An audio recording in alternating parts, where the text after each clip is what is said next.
Yes, hello everyone. Falchius Yockety Cúilín Media. Welcome back. It is a new year, lads, in the national leagues. I'm joined by Liam White and Aaron Prendergast, and Matthew Hurley will be jumping on to fill out the set later on into the show as soon as he can make it. He was, of course, at Páirc for Cork's 2 games today in the leagues. Liam and Aaron, Liam, you're also yourself out on the road. You're in Nolan Park. How are you keeping, man? Well, I've seen Arsenal lose to Man United. I've seen Offaly lose 3 games today. So I suppose the mood's been better. But no, look, still happy to be back out going to matches and happy to see a solid Offaly performance today in the hurling. So, yeah, it's nice to be back going to matches, and we're back with the inter-county action for another year. Looking forward to dropping some outrageous opinions for the year. So, yeah, can't wait for it. Aaron, also, we've had a bumpy weekend start, shall we say, as the Dubs beaten 3 times across the board, the LGFA, the hurling and the football to kick off 2026 in the league. It's not ideal. No, like kind of the same similar enough situation with Liam, like Dublin losing everything, and Liverpool fan as well. They lose as well, but sure, like that kind of happens nearly every week, so I'm nearly used to that at this stage.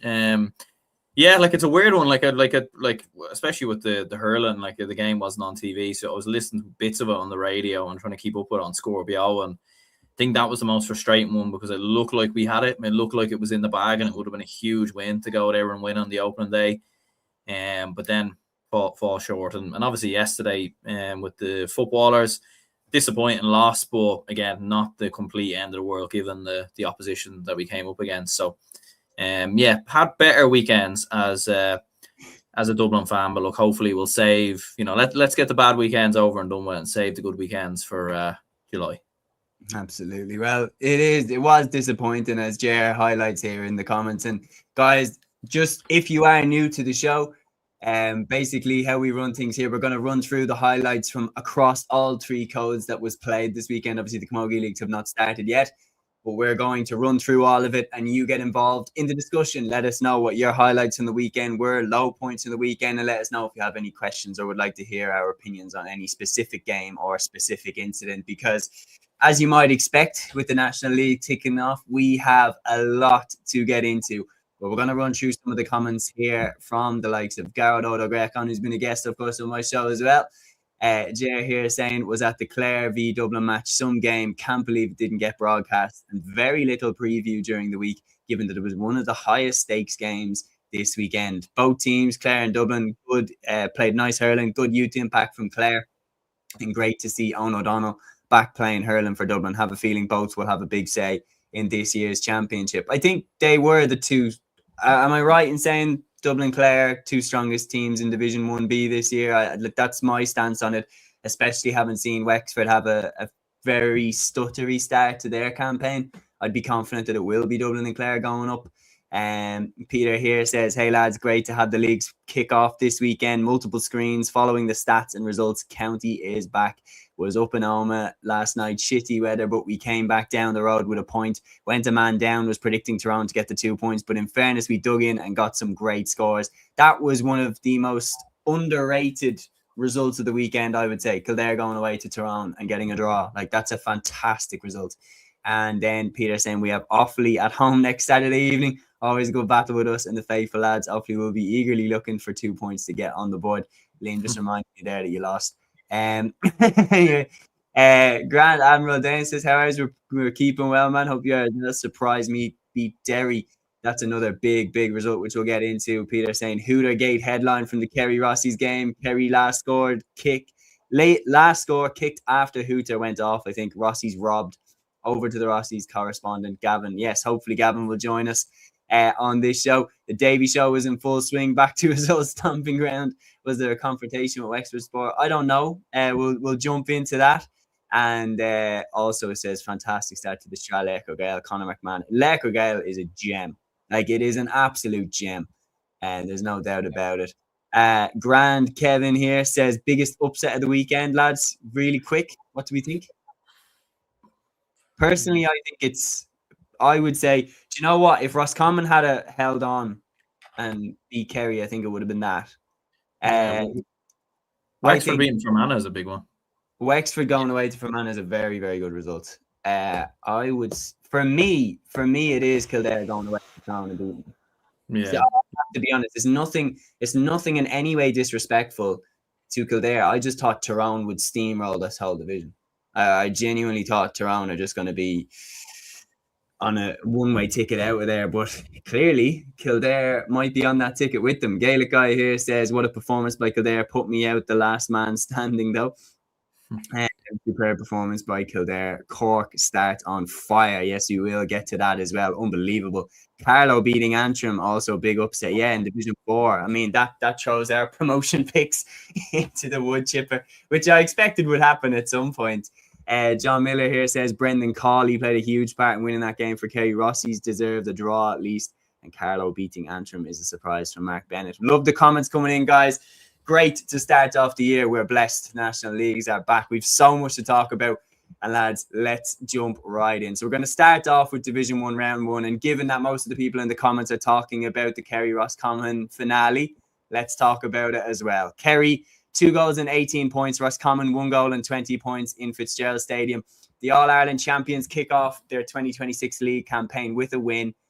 But it was controversial. And Liam, let's just get straight into this. The final minute of the game, Shawnee O'Shea kicks the ball in. Tomas Kennedy rises up, catches it, fists it up and over the bar. But did the hooter go before he hand passed that ball? Should Roscommon have got a draw out of this game? Yeah, it's a funny one. I suppose before even getting into that, look, we can appreciate as well, it was an unbelievable catch by Tomas Kennedy, you know, especially in the final minute of a game when the ball is just hoofed in there and there's a bunch of bodies going for it. But yeah, no, listen, it was, I've watched it 2 or 3 times, even 4 times at this stage, and I still don't know whether it should have counted or not, because on the TG Caher, the ball was kicked in, and as he catches it, it turns red to 70. But then when I still can't tell whether, excuse me, I still can't tell whether when he actually goes to fist it or when the ball is actually in the air, if the hooter sounds. I'm still not 100% sure. And I'll be honest with you, I'm not sure I'm a fan of this way of the hooter being the way it is. I was actually much happier with the way of when the ball goes dead, that's when the game finishes. For me, that's a much better system, to be honest with you. But obviously, look, this was bound to happen. I think we'd mentioned before that if you brought in a system like this, you're going to have a situation where someone's going to get a score in the final minute of a game and the hooter's going to go and there's going to be a big controversy over whether it should count or not. And you'd feel sorry for Roscommon. And look, I mean, I'm one to talk. I'm one of them who said they'd finish bottom of Division 1. But if they'd gotten even a draw away to Kerry, away to the All-Ireland champions, and let's not forget, Kerry had a strong team out there. Let's not pretend that they didn't. They had David Clifford out there. They had Joe O'Connor. They had Shawnee O'Shea, Micheál Burns. You know, they had Sean O'Brien midfield. You know, they had other players, Mike Breen, Tyg Morley. They had some really top-class players out there. They weren't messing about with their team selection. But yet, they've gotten away with it, if we're being honest with you. It's really unfortunate from a Roscommon perspective. I'm still on the fence with it. I don't know, because I'm still trying to determine whether the hooter goes when he's going to fist it or when the ball is in the air. But yeah, really tough end for the game for Roscommon. Yeah, I think like the one thing after watching it back several times as well, like I've had that, you know, Micheál Quirk, the former Kerry player, he tweeted it out, that Sport TG Caher, and then Micheál Quirk retweeted it. I've watched it about 6 or 7 times, and to me, it's clear that Kennedy had just fisted the ball when the hooter went. That's the one thing that's undisputable. On RT's article that went up, just the match report, it says that there were 5 seconds left in the game. On TG Caher's clock in the top left corner, it said that there were 2 seconds left. But the one thing that's undisputed is the noise of the hooter. The noise of the hooter goes when Tomas Kennedy has, like, say if this is my fist, the ball's here. It's left his hand as he's fisted it. Now, it's nowhere near gone over the bar, but it has left his hands. And the one thing is like, there is no real clarity. When he fists it, does the game end before that ball gets over the bar, or because he's hit it? Do you get what I mean? Like, does it end when he's hand passed the ball? And does it then end when the ball goes out of play or gets blocked or makes contact with another player? Or does it end like absolutely stone cold, regardless of where the ball is? Does it end? And the reality is, I can't believe that they've gone back to what they had before. Was it Meath, Westmeath last year? Yeah. Meath, Westmeath in the league, where Westmeath were robbed right at the end and Meath got the win. Like, for me, that was the klaxon. Like, that was your absolute warning shot. And the reality is now, by going back to it, they've made a bad decision, in my opinion. This hooter, for me, is a ticking time bomb. Like, it's going to cost the team big time if it's kept in the way it is right now. This Roscommon Kerry situation is a klaxon for the future, because we saw it last year with Meath, Westmeath. Westmeath felt like they were robbed that day with the ending to that game. Meath got the points when the goal was struck right on the hooter. There's no real clarity about when that game should have ended. The hooter went as Tomas Kennedy had fisted the ball out of his hands, but should that score have been allowed? But instead, the system they had before, where the hooter goes and you get one more play, not only is it completely clear as day when the game ends, you also get fantastic moments like David Clifford's score right on half-time for Kerry against Donegal. In my opinion, it adds to the game. I don't know why we've gone back to this. It's a ticking time bomb. I guarantee it's going to cost someone big time down the line. And it's already cost Roscommon dearly. It's already cost them a crucial point on the road when their performance was absolutely fantastic and they deserved the point for the performance that they put in. In my opinion, it's a mistake. They should go back to the system of the hooter goes and there's one more play, because that means that there's no subjectiveness to it, or there's very, very little subjectiveness to it. This incident with Tomas Kennedy, it's entirely subjective. How do you see it? Should that score have been allowed? Brendan Cawley made his decision. Kerry get the win. And that could cost Roscommon big time down the line. Yeah, absolutely, it could. Like, it's... like, again, I don't know why they changed it. Like, I'd love to actually know why they did, because as you said, they had this system originally. They brought in the fact that you would have the last play and the ball has to go dead after the hooter sounds because of what happened previously, because people were asking about it. And now they've gone back again. They've reverted it back. And like, if they then revert it again, they're gonna look so stupid. It's like, you know, like just like, you can't keep switching it. Like, just stick with it. Yeah, like, absolutely. Like, I think from looking at it, let's be honest as well, man. That David Clifford point on halftime, that was one of the moments of last year's championship. The way that was set up, and David comes out, bang, catches it, pings it off the left over the bar, and Kerry run down the tunnel, roaring at that because they nailed it. Like, and we seen other like buzzer beaters right at the end to win the game, like Kieran Moore, for example. Kieran, winner for Donegal against Mayo, right at the buzzer beater, like when that was the final play. Those moments were fantastic. They add to the game. I don't understand why we're playing with fire here. And it even like in our own, even in our own situation at times last year when we were playing, I remember the league final against Kildare, we were up by 2 points at the last minute. It adds to the, I suppose, the drama of it, because it's either this ball goes dead, either my team's won or we're going to extra time. Do you know what I mean? It adds to that bit of drama. It causes a bit of tension. It makes the game a bit chaotic, which is what we kind of want. Whereas this, I don't know. I'm not really a fan of it. I think let the ball go dead, then blow your whistle, then game's over, whatever. But look, it could cause Roscommon in a couple of months. But in hindsight, people will say it is just a league. What if this happens? What if David Clifford goes to kick a point in an All-Ireland final to beat, just in hindsight, Tyrone in an All-Ireland final, and the buzzer goes, and he told, nope, that's it, Tyrone have won the All-Ireland. The uproar, it's no different to Robert Doyle saving the GAA last year with that scoreboard issue in Croke Park. Like, it's going to be the same thing. So, I don't know. Yeah. No, you're right. You're right. To just think about what if this happens on the biggest stage of all. What if this happens in an All-Ireland final? What if this happens in an All-Ireland semi-final? And it could potentially have the biggest impact on the entire year. And it just comes down to a simple choice of, do you think he kicked the ball before the hooter or after the hooter? And it nearly happened in one of the LGFA All-Ireland finals in 2023, Kildare against Clare. Peter, I wonder if you remember this. Kildare won the game, but Clare had a shot right at the end when Kildare were 2 points up. They went for goal and she kicked it, and it was blocked by a Kildare defender, but the ball had left her boot as the hooter went. And basically, their blushes were saved because they hit the defender and the game was over. But if that flew into the back of the...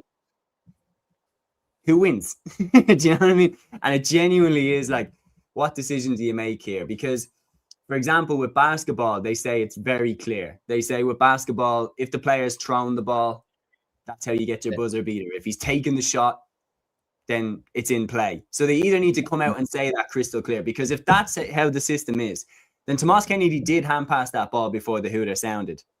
He didn't hand pass the ball before the TG Cahir clock went off, though.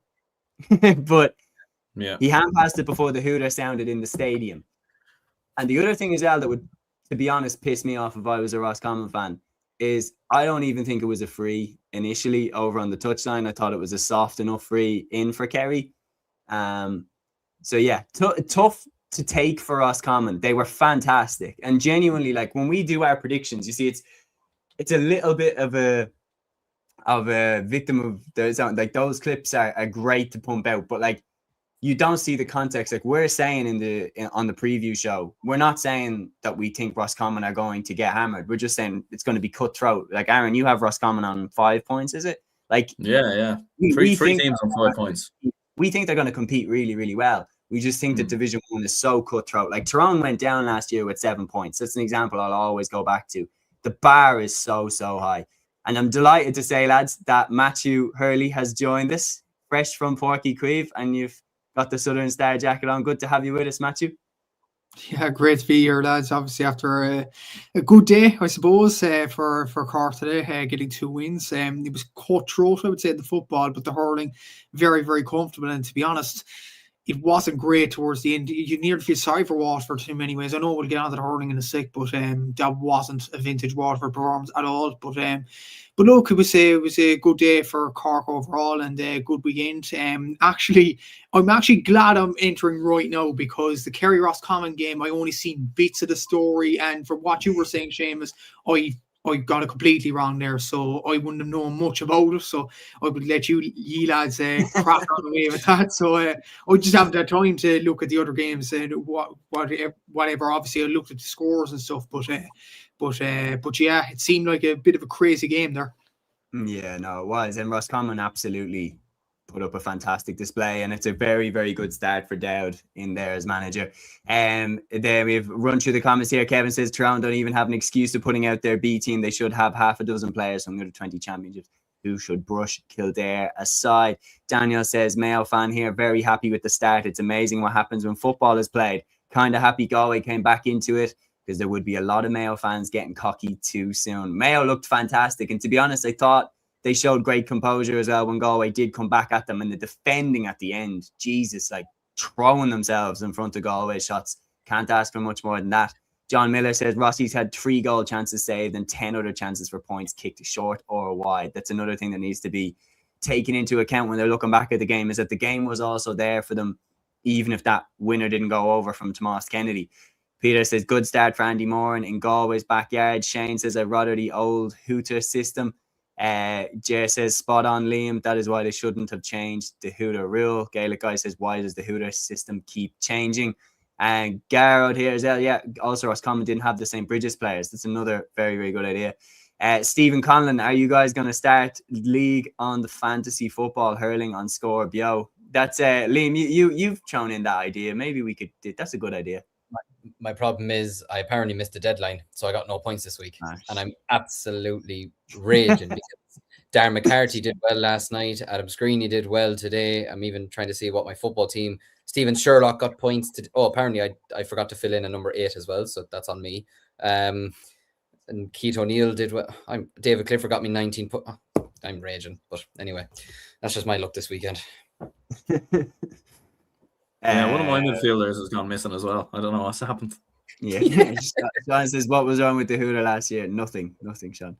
I do think like Score Bio is such a fantastic app. Like I really think that should be backed with like proper funding. Like 100%. If it isn't, I don't know if it is. I know that there's obviously sponsors on it, but I like everyone who works in media in the GAA has Score Bio and uses Score Bio all the time. Every GAA fan uses Score Bio, so we need to treat it with the respect that it's deserved, in my opinion, and back the hell out of it, because this is a fantastic idea to do the fantasy GAA.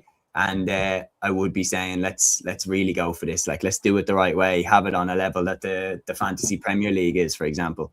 Peter here saying Scorpio's class. It's absolutely brilliant. Anyway, we'll talk about the game as well, because we do have to.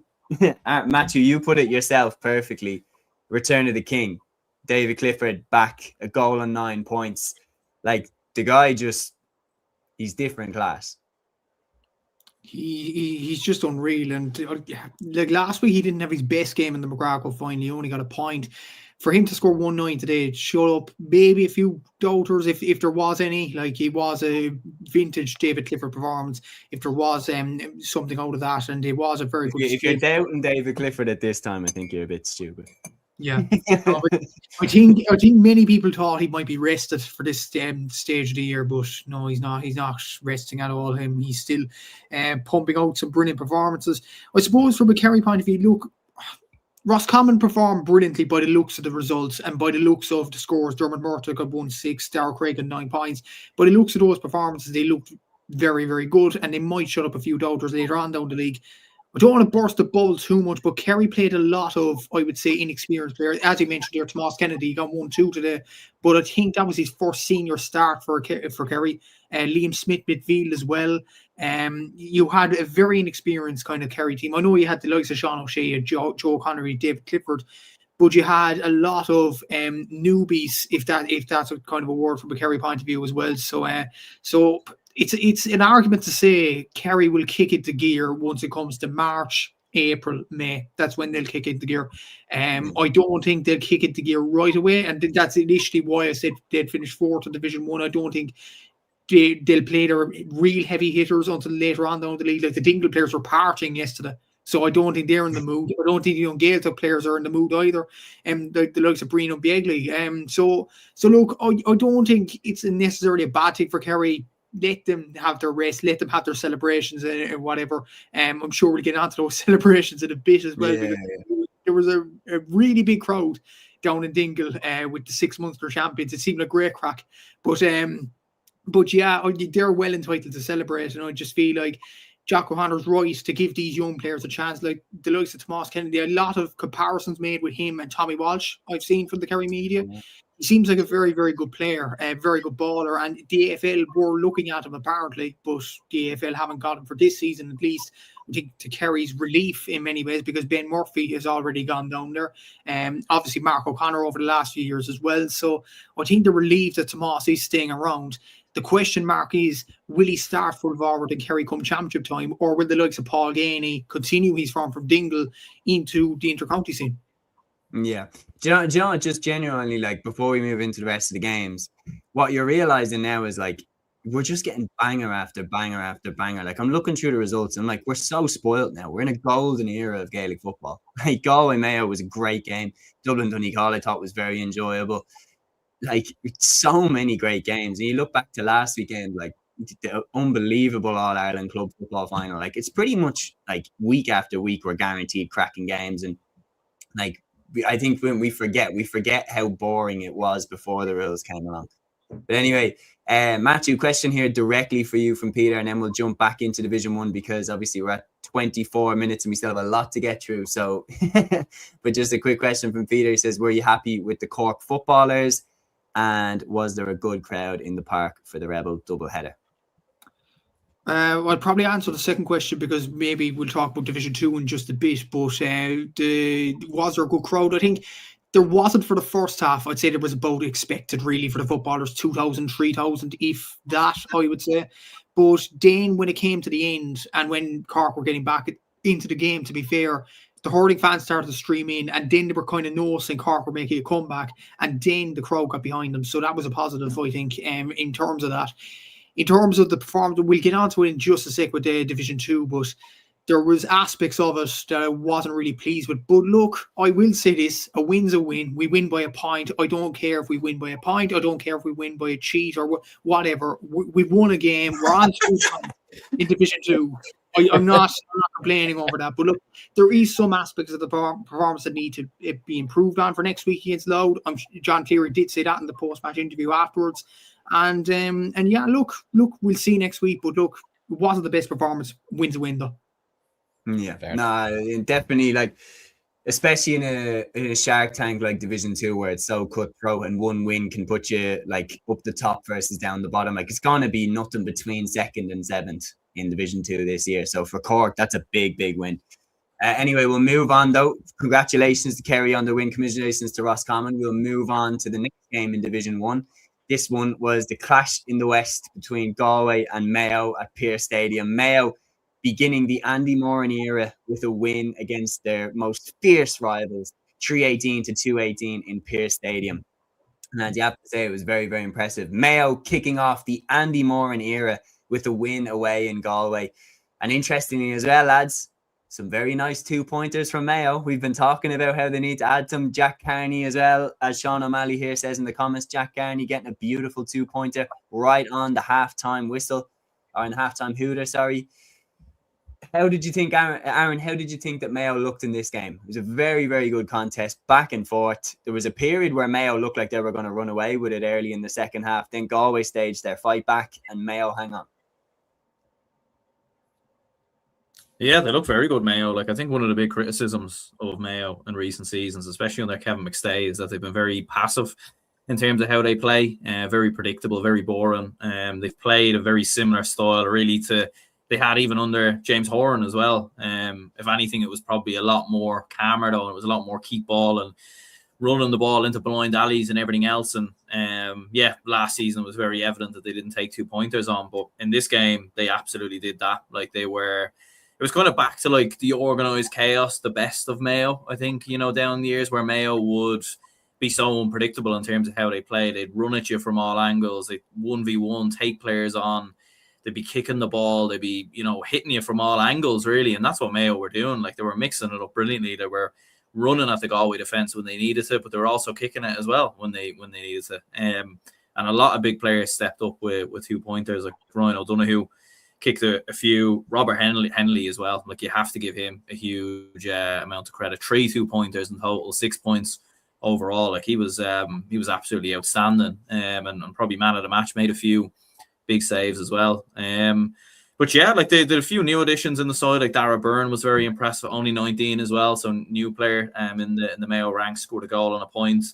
Aidan O'Shea still, doing his all tricks and everything else, kind of in and around the square, getting on the end of goals and everything else. So yeah, a lot of positives, I think, if you're a Mayo supporter. Like, they were very positive. They were very on the front foot. For Galway, there were worrying signs there, but I think they'll take a lot of pleasure in the fact that they made this game a contest towards the end, because they were 11 points down at one stage, and you were thinking, geez, Mayo could really put an absolute hiding on Galway here in this. They'll be disappointed with the defeat, but at least they did make a good go of it in the second half. Peter here saying Rob Henley, man, the match, reeling in the years, had retired but came back. Gaelic Guy says looked like a hammering at stages. Sean O'Malley saying very good additions in Dara Byrne, Keane McHale and Rob Henley. There's no question about it. Like, Rob Henley moved to Raheny in Dublin, and when I was covering the club championships in Dublin, like, Rob Henley is as good at kicking 2-pointers as you'll find. And bringing him back into the fold is massive for Mayo, because that means that they kind of have that same threat that Monaghan have with Rory Beggan. I'm not saying that Henley is as good at as Beggan as the 2-pointers, but that you can't foul right beside the 2-pointer arc against Mayo, because Henley will more than likely score. And that's a hell of a weapon to have in the pack for Mayo. Like, there's no question about it. And it's one that they did lack in previous years. And some big players weren't playing for them in this game. The likes of Matthew Ruan wasn't there. And yet they still looked fantastic against their biggest rivals away from home. And as a comment earlier said, like, I'd be very happy if I was Andy Moran. That's pretty much a perfect start, because in stages you looked fantastic.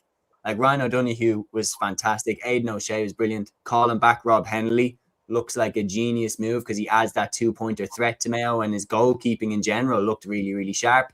Keane McHale with a lovely goal off the bench. They look really good, Mayo. And the thing is that Galway came back at them, and Mayo's steel held firm, and their defending going down the home stretch was brilliant. The way that they were throwing themselves in front of those shots, making sure that they were not going to get overturned. And it's a good start. And I said from the beginning that I thought Andy Moran would want to make a splash coming in as Mayo boss. I think that the worst thing you want is to be in a relegation battle when you've just joined as manager. And I thought that Mayo would go for the league a little bit harder than everybody else. And yeah, I think I've picked them to win this game. And that the challenge will be now for the rest of the league campaign, when it's not day one, it's not game one where you can pin it on a map from months out in advance. How do you prepare for a game just next week? Liam, I'll go to you next. What did you make of Mayo in this game? Well, I suppose, first of all, them getting 2 pointers is absolutely crucial, considering last year was one of the biggest things that we criticised about them. It felt like it was only Ryan O'Donoghue who was able to kick 2 pointers, because after that, they just seemed like a team that were very passive. They were nearly too afraid to either take them on, or they didn't have belief that they could. And it was probably one of the things that kind of let them down last year. But yeah, seeing Rob Henley, look, I'm a big fan of his. I think he's an excellent goalkeeper. I think he's been a great stalwart for Mayo over the years, and to see him back in the mix is fantastic to see. And I mean, listen, if he's able to kick 3 2-pointers in the middle of January, then, you know, it could be setting himself up really nicely for the summer months ahead. But yeah, no, very positive performance. I have to say, Aidan O'Shea, again, he's someone who I was kind of wondering, look, I thought he had an excellent year last year, to be fair to him. But just considering his age and after everything he's given to Mayo football over the years, you would sort of wonder, you know, is he going to pack it in? Is he going to give it another year? Is he still going to be a starter in the team? I mean, he got his goal today, but after that, I mean, from some of the brief clips that I've seen, he looked very, very good. And it just shows you that when you're still as committed as him, when you're still in the shape that he's in and everything like that, it just shows you. And journalists as well, I notice it with a lot of counties, everyone kind of wants to bring in, say, the younger players or the fresh new players, whatever. Sometimes having that little bit of experience does kind of help. Do you know, it does actually help you. It helps the younger players amongst your panel as well. It just helps morale in a squad as well, I think. And O'Shea seems to be a character as well. So, you know, I'm actually kind of happy for him. I think he gets too much stick at times, to be honest with you. I think he's been a great footballer for Mayo. And look, fierce unlucky not to have an All-Ireland medal in his back pocket. But that, I don't think that should, no different to Lee Keegan, I don't think that should define him for his football career, to be honest with you. But look, great win for Mayo. For Galway, look, not ideal.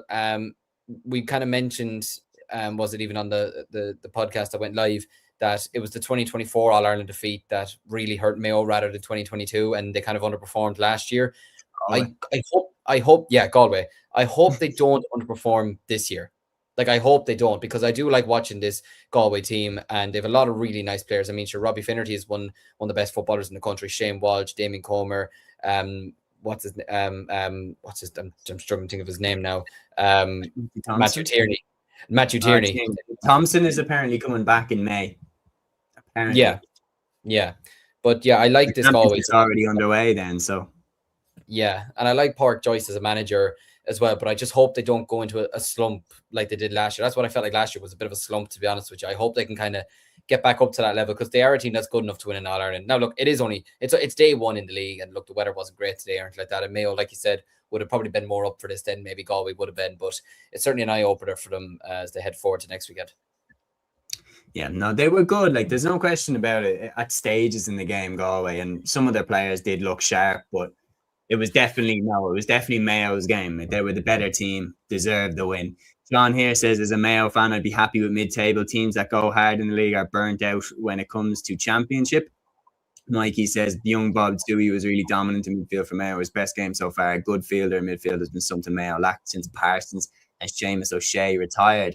Peter here says, Andy's philosophy as a player was fast, snappy attacking play with confidence. And I do agree, like, you look at, it was a little bit more that kind of old Mayo, a bit organised chaos, like a bit, you know, heart in the mouth stuff. There were a few blocks on the line where you were thinking, watching telly, like, Jesus Christ, when Henley blocked it twice from Finnerty. Remember the second one?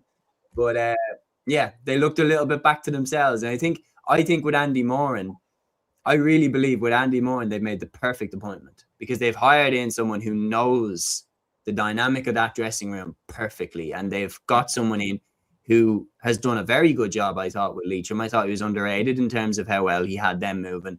And then in the backroom team at Monaghan there, picked up some tricks there. Like, I think he's the perfect appointment, and I'm looking forward to seeing where this project goes.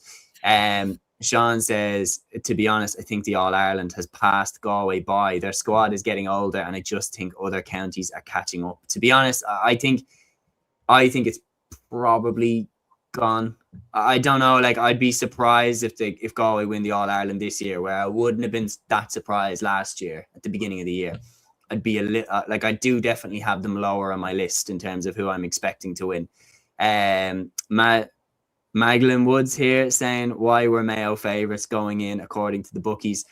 I just think that like people thought that Mayo were going to try hit the ground running under Andy Moran, and Galway have been slow in beginning the league in previous years. Mikey here says Kieran Mulhern is one of the best footballers in the country when he's on it. Galway have all the pieces of the puzzle.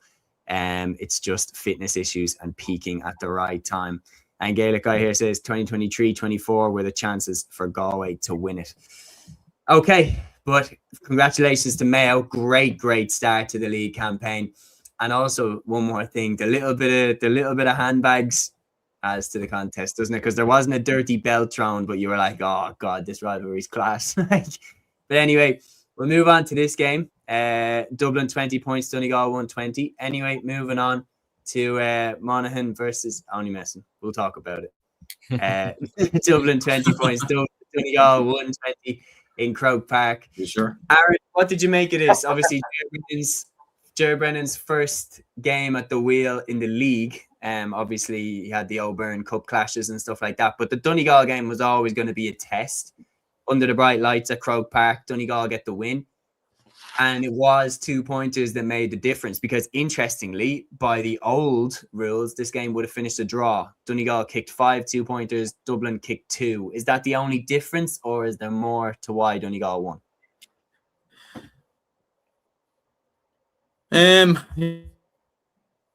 Yeah, like I think there's a few things really. Like I think, like first of all, there was a lot of new players within the team. There was a lot of fresh faces in.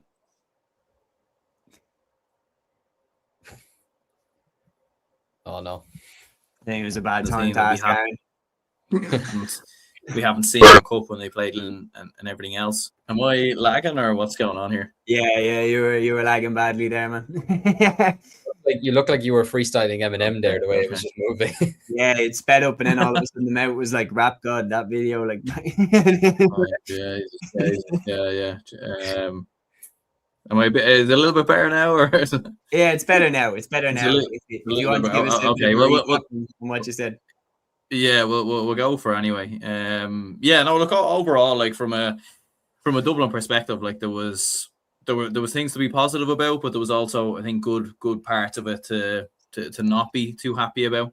There was a lot of fresh faces in the team, so there was a few new players and everything else who came into the squad, which kind of was obviously something new with this Dublin side. And look, Donegal are a seasoned team, you know, like they start the leagues a lot better, start the leagues a lot faster. They were missing a lot of key players as well, but yeah, like it was, you know, like it was kind of similar maybe to Galway in some sense. At one stage you were kind of looking at it and thinking, geez, Donegal are probably going to beat us by 8, 9, maybe 10 points here, but then we managed to kind of pull it back to 3 and managed to pull it back to a 1-score game. But like Conor O'Callaghan was brilliant in the first half. Luke Bretnock, I think, is definitely going to be an option for Dublin when he came off the bench. He was very good, 5 points. Midfield, really struggling. Kickouts as well were really poor. Like we couldn't really get anything from kickouts at all. Too slow in terms of kicking the ball out, but also in terms of the setup. Like the amount of times I've seen Dublin players with their back to the keeper. Like, and I'm like, lads, like turn around, like move, like create a bit of space. So Donegal were kind of easy in that regard. Look, ultimately, I predicted Donegal to win this game by 2. They won by 3. So, like, it'd be a bit weird if I got really annoyed after predicting what I thought, you know, after what I thought happened, did happen. But yeah, like it was frustrating at the same time because Donegal missed a lot of chances in the first half. Don't think they were at full tilt. I definitely think they were there for the beating, you know, there for the taking. So, look, definitely some positives, but it's early days yet, so you can't get annoyed or carried away or anything like that. It's when you look though at who Donegal were missing. No Michael Murphy, no Oisin Gallen, like big players not there for Donegal. And I actually thought Mulroney in goal looked really, really good. So it was going to include Sean Patton in that, but like obviously Mulroney had a great game. There's no question about it. Donegal they're the finished article, in my opinion, in terms of they have to go for an All-Ireland now. They're not a team in transition. They're not a team putting stuff together. Donegal right now, the goal has to be an All-Ireland, and it is nothing but an All-Ireland. Jim McGuinness would not still be here if they were just in a rebuild. Like, they are trying to win the All-Ireland now. Michael Murphy is not sticking around for one more year at 36. You know, to try win one more Ulster. They're gonna win, and they're trying to win the All-Ireland here, and they believe that they were good enough last year, in my opinion, to win it. I think the game against Kerry, I think that they didn't play to the level that they're capable of, to be honest. Kerry were fantastic, but I don't think Donegal played at the level that they're capable of. Gaelic guy here says Donegal always seemed to be 2 steps ahead in the game. And especially going down the home stretch, like I did see Aaron, obviously Daniel Hussey as well on Ireland AM. He was talking about it, that Dublin in the ground, I'd be interested to know what were the fans on the hill like, because you were watching it on the telly and there was a couple of times that Dublin players, this is what Daniel Hussey was saying, that Dublin a few times stepped right inside the 40-metre arc and kicked it over the bar instead of going for the 2-pointer going down the home stretch. And then Donegal would go up the other end and Michael Langan would probably land the 2-pointer. Was it frustrating in the ground where fans kind of pointing it out that, like, why are we not going for the 2-pointers when we're trying to come back into the game? Absolutely, yeah. There was huge frustration from some of the supporters, and there was definitely a few kind of moments in the game that were a little bit frustrating. I feel like we just kind of fell back into old habits, really, in terms of 2-pointers. Like, we didn't really. It was strange. Like, in the first half, we were going for 2-pointers. Con got one right away. Yeah, and even in the O'Byrne Cup as well. Like, it was very, very evident we were going for it. And I don't know, in the second half, it just felt like we got into good positions, but it just felt like we kind of fell back into that kind of old habits that we had under Desi, where we're trying to recycle the ball and wait for the right moment and shooting zones and all this kind of nonsense. You know what I mean? Like, that's gone out the window really since the rules have come in. Do you know what I mean? Yeah. So yeah, like, we kind of struggled in regards to that, and like there was a lot of play. Like, when you actually look at Dublin's like starting 15 as well, like we had like only two of the starting forwards scored. Do you know what I mean? And Con and Paddy Small couldn't really get the ball to the right players. Like, I don't know if you need to. I think we were missing someone like a Kieran Kilkenny or someone of that nature who could maybe take the opportunity on. You know, when you look at our half forward line, you had Brian Howard and Killy McGuinness in there as well. You know, we're playing with like those lads play midfield a lot of the time as well. You know, especially McGuinness. So I think, yeah, we're missing a few players there. Definitely was a lot of frustration, I think, with Dublin fans on the hill. I think just because of last season and not taking those chances on. Like, I wouldn't mind if they took the chances on and missed. At least, right, we're going for it. But yeah, there was a real reluctance to take them on, which was frustrating. Yeah, like, I did think it at full time, and it's not in any way a diss or anything like that towards the team. It absolutely isn't. But I seen, like, for example, I seen a TikTok of Dublin's starting team in the 2017 All-Ireland final against Mayo, and it's one of the best starting 15s I've ever seen. Like, it's ridiculous, the talent that was in that squad. That was the best team that Gaelic football has ever seen. That 6 in a row winning Dublin team. And you can make the argument for the Kerry team in the 80s because most of that team stayed the same throughout their 4 in a row, and that's a good argument. But the reality is, look, that Dublin team was just freakishly good. They were an irreplaceable, all those players that have retired. And the reality is that no matter who follows that team on, the standard of the team probably won't be the same as it was in 2017, 2018, 2019. But most of the Dublin fans still expect that level of, you know, victory and Leinster championships and getting to the All-Ireland final and everything like that. And the reality is, before Gilroy and Jim Gavin, Dublin didn't win All-Ireland for 16 years, and getting to an All-Ireland final, we didn't even get to a final for 16 years. So the reality is I don't think we're heading into a barren spell like that. But I'm saying that it can become rapidly quick. Like, you look at Kilkenny and the hurling, for example, absolutely dominant under Brian Cody. All of a sudden, 2015, the last few crop out of that golden generation, like Henry Shefflin, JJ Delaney, they retire. And all of a sudden, it's 2026 and Kilkenny haven't won an All-Ireland since. What I'm saying is sometimes the transition from arguably one of the greatest teams of all time can be difficult. And what I'm saying is that Ger Brennan it's a difficult job. It's a difficult job. There's no question about it. He's not taking a team that are absolutely primed and ready to go for an All-Ireland. He's taking a team that is, whether we like it or not, in transition. They're in transition from one of the greatest teams of all time at the end of the 2010s into the 2020s into this new crop now that are following it. And what's interesting as well, and Aaron, I'd love to get your take on it, is because of how talented the team was in the 2010s, we had a lot of players like Aaron Byrne, for example, under 21 footballer of the year. Not a chance of getting into a half forward line of Paul Flynn, Kieran Kilkenny, Diarmuid Connolly. You had Kieran Archer scoring a record tally at under 20 level. No place for you in a full forward line of Paul Mannion, Conor O'Callaghan, Dean Rock.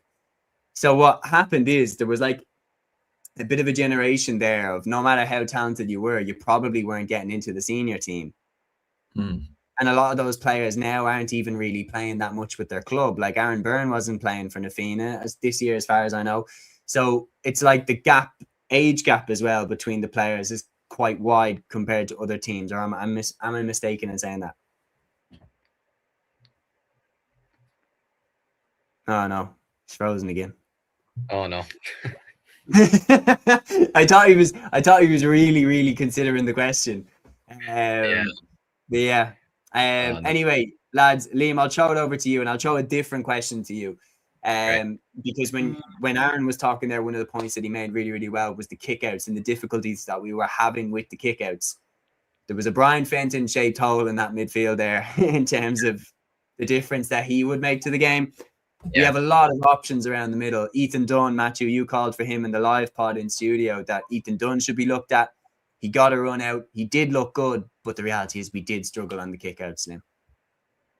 Yeah, no, and like you said there, trying to replace the players the caliber of Brian Fenton, James McCarthy in the middle of the park, it's not going to happen overnight. Oh, Aaron's gone. It's not going to happen overnight. You know, it's going to take time. It's as simple as that. It's no different to who's going to replace TJ Reid for Kilkenny. You know, you're not going to get these players up to that level overnight, and it is something that Dublin are probably going to have to fix. And actually, what was more worrying for me than the kickouts was maybe the 2-pointers, because anytime that Donegal were going for 2-pointer kicks, it's almost like they kind of had time and space to either go through the middle and try and sort themselves for a goal or kick a 2-pointer. Whereas for Dublin, anytime they were trying to kick a 2-pointer, they were getting swarmed and swarmed and swarmed. There was 3 or 4 Donegal players on them within a millisecond. Do you know what I mean? So that's probably one area that they're going to have to work on. But I still think listen, I know Donegal were missing players, but at the end of the day, that was still a good Donegal team that was out there, and Dublin lost by 3 points.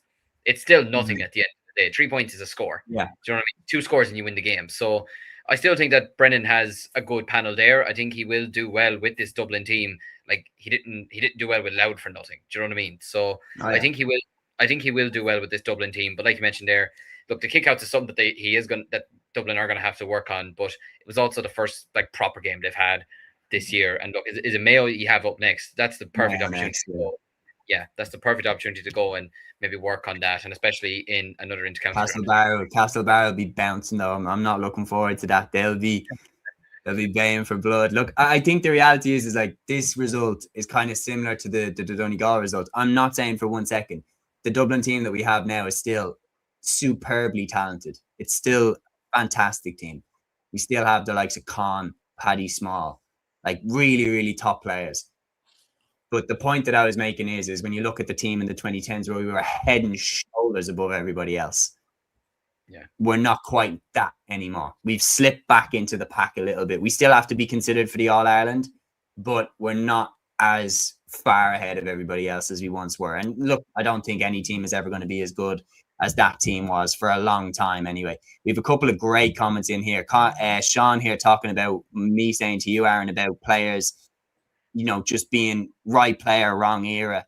Conor McHugh, his interview the other day saying they're not leaving the Dublin panel while they're in their prime during the golden age. It's a great point, Sean. He's a perfect example because he was a really, really good inside forward, but just you're not getting ahead of Mannion. You're not getting ahead of Dean Rock, Bernard Brogan, Con, even Paddy Jews. Yeah, like players like that, you forget how good he was.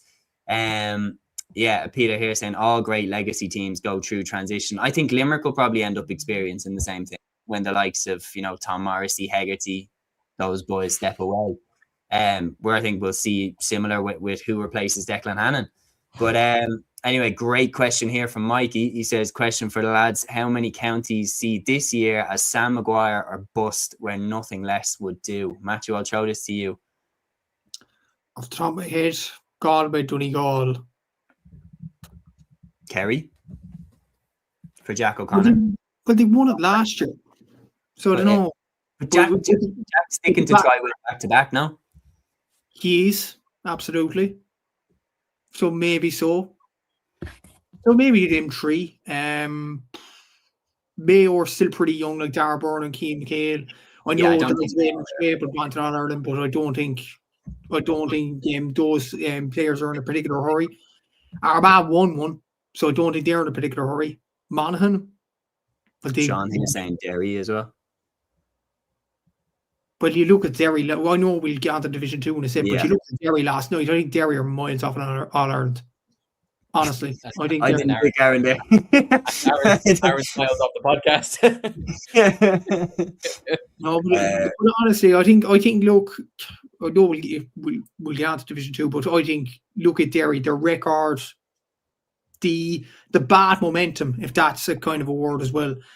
I just feel like they're way, way off at All-Ireland. Derry, so I wouldn't put them in that bracket. So who are we saying? Donegal, Galway? I would say Galway, Donegal. I wouldn't say Kerry in general, but I'd say just Jack O'Connor will be desperate to do it so that he's then done back to back. But I think I don't think Kerry would be looking to get rid of him if they don't win the All Ireland. So I won't say that, but for me, it's Galway and Donegal that are the 2. So you're saying two in terms of counties, but in terms of the overall spectrum, 3. In terms of the overall spectrum tree, yeah, I'd say Jack, because I think Jack O'Connor might go regardless. Yeah. He wins back to back. I think he'll peace out on a high. But I think if they don't, I could see him trying to stay and do it again because I think it genuinely would. It would bother me, to be honest. Gavin here saying the Armagh team in the 2000s should have won more. So I'd say Armagh again now. That's a very, very good point. Yeah, I was kind of thinking Armagh, to be fair. Armagh might want to make hay while they have this team right now, and we'll get on to them next because by God, they look good. Monaghan 18 points, Armagh 127. I'm just gonna peace out and leave you to it, lads, because I said Monaghan would win this game, so clearly I don't know what's going on. But what was it about this game? Liam, you predicted Armagh to get into the Division 1 final, and you must have been happy with how they began their league campaign here. Yeah, for a moment when I saw this result earlier, I was worried because I predicted Monaghan to come fourth. But then when I realized I predicted Armagh to come second, I was like, okay, I still look somewhat okay. But yeah, look, that's a great result, honestly, for Armagh to go away to a tricky ground in Monaghan and not even just to win, but to put up 127 as well. That's a very, very impressive scoreline, and I can imagine that that they'll want to get themselves up and running fairly quickly this season, especially after the way that they exited the All-Ireland last year in the fashion that they did to Kerry, with the second half that Kerry had. I can imagine that Kieran McGeeney will absolutely want to be gunning to try and just win as many possible games this year. And I know some teams can peter out, during the league campaign, whatever. But as we saw last year, Cork took the league seriously. They won the league. They got to an All-Ireland final. Kerry, you can argue that they maybe didn't take the league seriously enough. They still won it, and they went on to win an All-Ireland. So I could see Armagh probably trying to do maybe something similar. But in terms of the game today, you had Conor Turbot scoring 6 points. You had Oisin O'Neill scoring 3 points. McConville scoring 3 points. Some really good performances there. Oisin Connolly scoring 2 points. So yeah, and Andrew Murnan, who I think I had him in my fantasy team. He must have been kicked out for some reason, but he scored 1-3.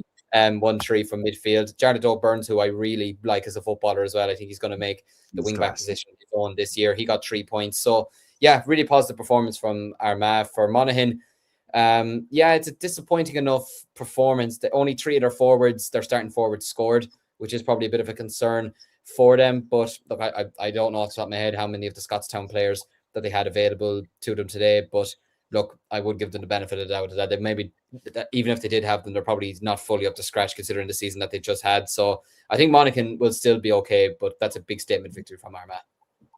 It certainly is. Gaelic guy here saying if Armagh win Ulster, we can party through the whole of Sam for all I care. That would complete the set, and the fact that they've been so close to doing it as well.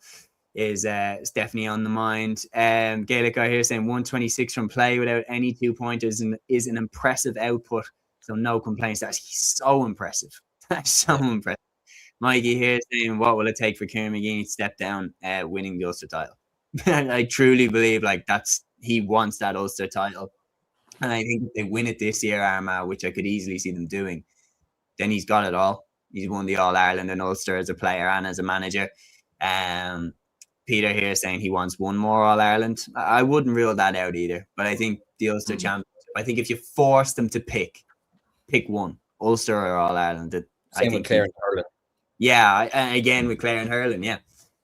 Gavin here saying, no offense to Liam and Aaron, don't get me wrong. I hate Andy Moran, obviously having a Roscommon man, but I don't get Monaghan above Mayo, and he's a brilliant coach. And obviously after the beginning, Mayo looking pretty strong. But look, for Monaghan, that's one game against a brilliant Armagh side.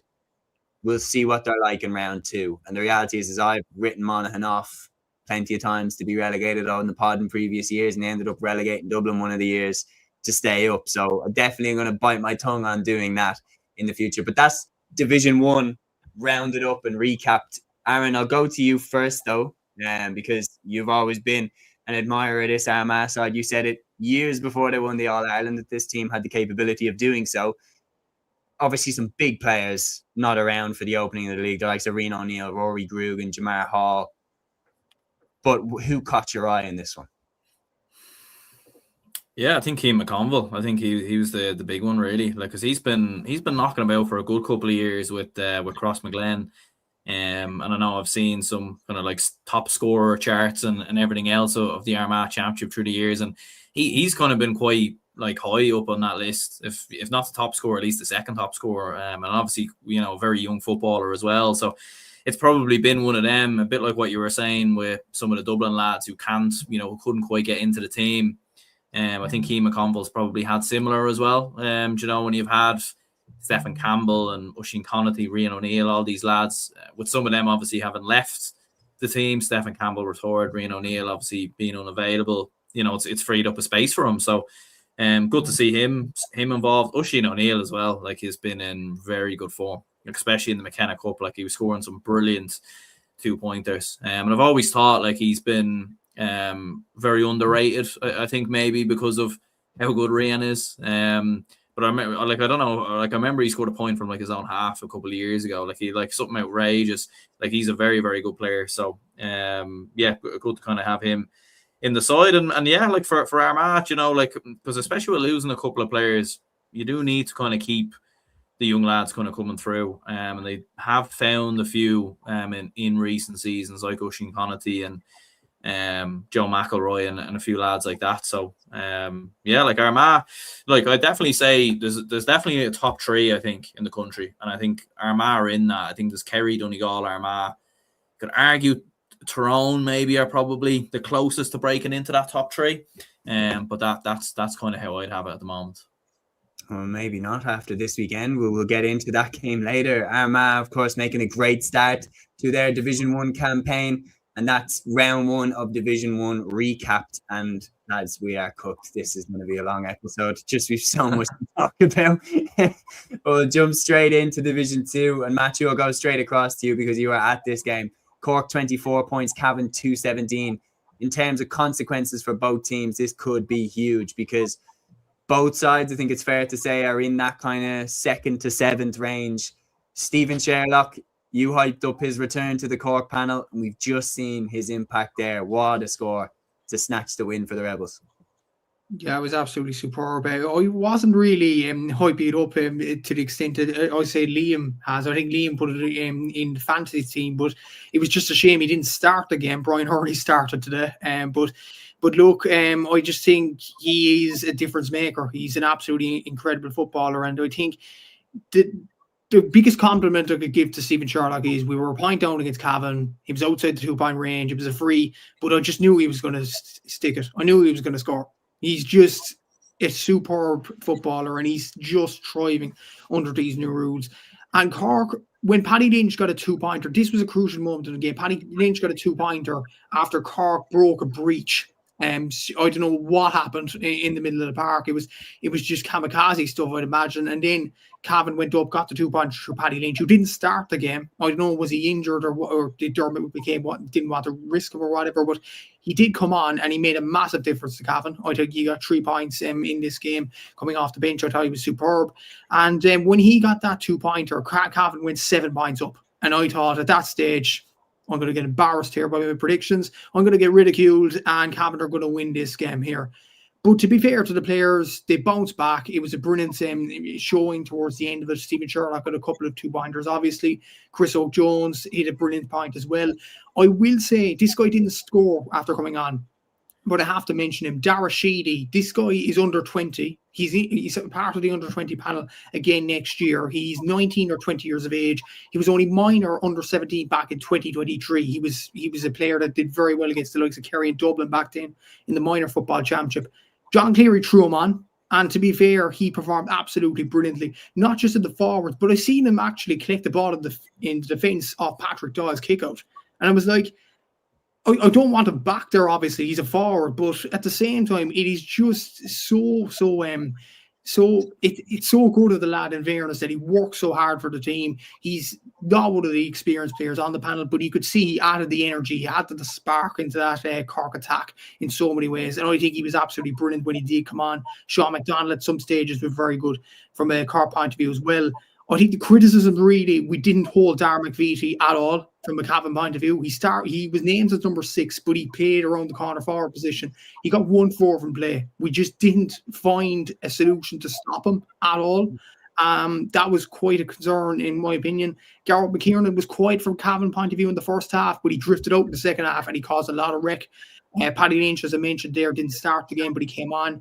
I think Kieran Brady of Armagh, the captain. There was 2 Kieran Brady, so that's quite confusing. A Kieran Brady of Corfin and a Kieran Brady of Armagh. But the Kieran Brady of Armagh got the goal in the second half, and it was a well-taken goal. But Cavan seemed to take goals, we didn't, and that was a big thing in this game as well as to why Cavan were so far ahead at some points in the game. But to be fair to the players, they bounced back. It's a crucial win. It wasn't the best performance, but they got the win in the end. And you move on to the Low game next week. And it's interesting now, both sides are after a win in round 1. So whoever wins that game next week, and considering Tyrone and Derry drop points this weekend, I think that's a huge game next week in RD between Louth and Cork already in the league season. And just a quick question from Peter, who was in goal? Patrick Doyle. Very good. Okay, we'll move on to the next game. And Liam, I'll go straight across to you. Obviously, as an Offaly man, you got off to a defeat start. Louth coming away to O'Connor Park in Tullamore and winning by a goal in 21 to 19 points. The Leinster champions get their league campaign off to a winning start. Now, the question always was going to be, how are Louth going to deal again with another managerial switch? But one thing that seems to be pretty clear is there seems to be a system kind of overarching the managers, that whoever comes in, the wheel keeps turning. Whether Mickey Hart leaves, Ger Brennan comes in, nothing really changes. Ger Brennan leaves, Gavin Devlin comes in. Good start for Louth. Yeah, and look, obviously I was in Nolan Park, but I was keeping up to date. I had a couple of friends who were keeping up to date with what was going on in Tullamore, and basically from what I gathered from them, Offaly were going really well in the first half. Their movement was good. They had a lot of good 2-pointers, and they were playing some nice football. Supposedly our kickouts were the issue, and especially long-range kickouts, and maybe not taking them as quickly as we probably should have been. And yeah, I think going in 2 points ahead of halftime. Listen, going in ahead of halftime against Louth is obviously good and leading 14-11, but just second half, I think we ran out of legs and just didn't have enough off the bench maybe to make the impact that maybe we would have liked. Obviously, look, Craig Lennon and Sam Mulroy, from what I heard, had an absolute smashing game, which is absolutely no surprise to anybody. And Conor Early as well had a good game, which again is absolutely no surprise to anybody there. They're quality footballers. But yeah, look, from an Offaly perspective, from what I heard, Keith O'Neill had a very good game. Kieran Murphy got a nice 2-pointer in the first half. And there were some, Aaron's gone again. And there were some good performers across the board from our perspective. And look, at the end of the day, we are still going up against the Leinster champions in our opening game, which is never an easy thing to do. But look, Louth are a quality side, and there's no point saying otherwise. They are a very good team, and they're going to be a very, very solid unit this year, both in the league and in the Leinster Championship. And yeah, like you mentioned there, Matthew, their game against Cork next weekend is going to be a huge battle, potentially early on the season, to see who could potentially go up to Division 1. And for us, yeah, it's Kildare next weekend, away next weekend. And look, I know they drew with Tyrone, but I still have faith in our lads that they could go and maybe get something from Kildare. We bet them twice last year, and they obviously bet us in the Tailteann Cup, so it'll be a tough game. But yeah, look, it's a tough start. But generally, I'm glad that we competed somewhat for most of the game, and we'll move on to next week. Absolutely well put there. Loud GA fan 57 here says Loud scored 121 and Sam O'Roy only scored 1-1. Loud under Devlin will push on this year. Their aggressive running and attacking play is the new string to their bow and will only get better. Yeah, it's very, very well put. I'm guessing the 57 as well as for the famous All-Ireland win from Loud in 1957. Tell me if I'm wrong, but that's my guess. John Doherty here says, I was very impressed with Galway's performance yesterday evening. To be honest, I thought Tipperary would steamroll them. If Galway can rectify their accuracy for scoring points, they will be a serious force, in my honest opinion. We will get to the hurling in just a little bit. We're going to keep going through the football here now, and we're going to talk about this game now. Aaron, did you manage to catch any of the Meath Derry game by any chance? Yeah, seen bits of it. We'll show this across to you then. Meath getting off to a winning start in their Division 2 campaign, beating Derry 19 points to 113 under the lights at Croke Park. Good start to their campaign, and you've seen a full time. Robbie Brennan was pumped up. That's a good win for me. Then when you consider who on paper you would look at and go who you expect to be in the promotion battle, a lot of people do expect Derry to be there or thereabouts. So for me to beat them in round one, it's a good start. Absolutely, yeah. Like, it was interesting, like, because like I was watching a bit of the first half in the pub before going in.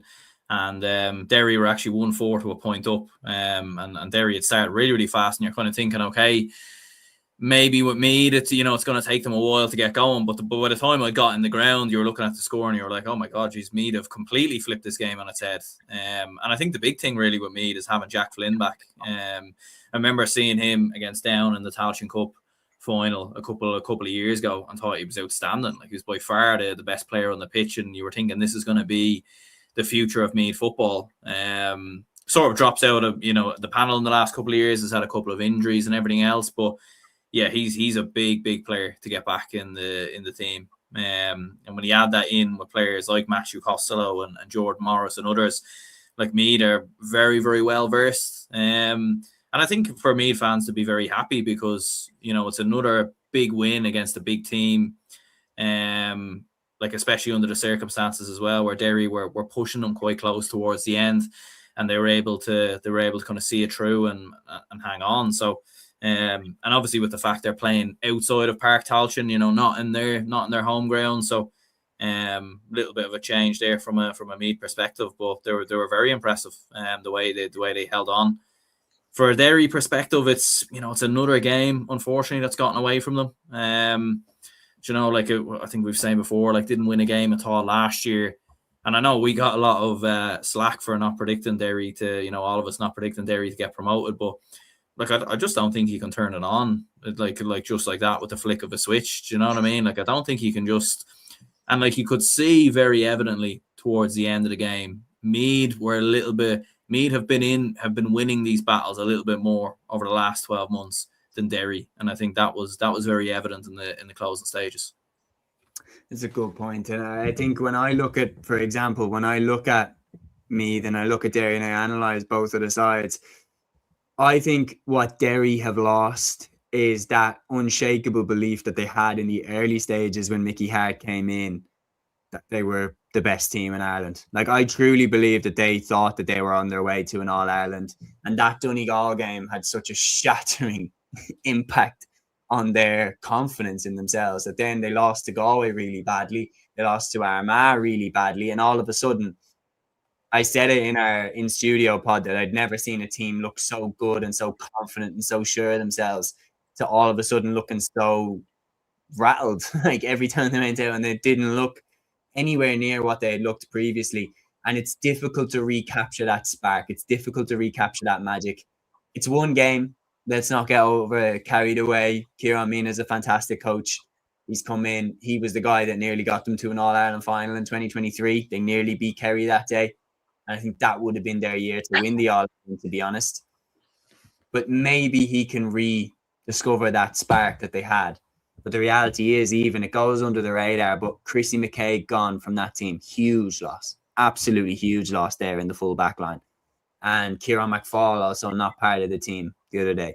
So they're two big players gone, and the team has changed now. So it will be interesting to see how they get on in the rest of the year, without question. For Meath, I thought they looked really good, really strong.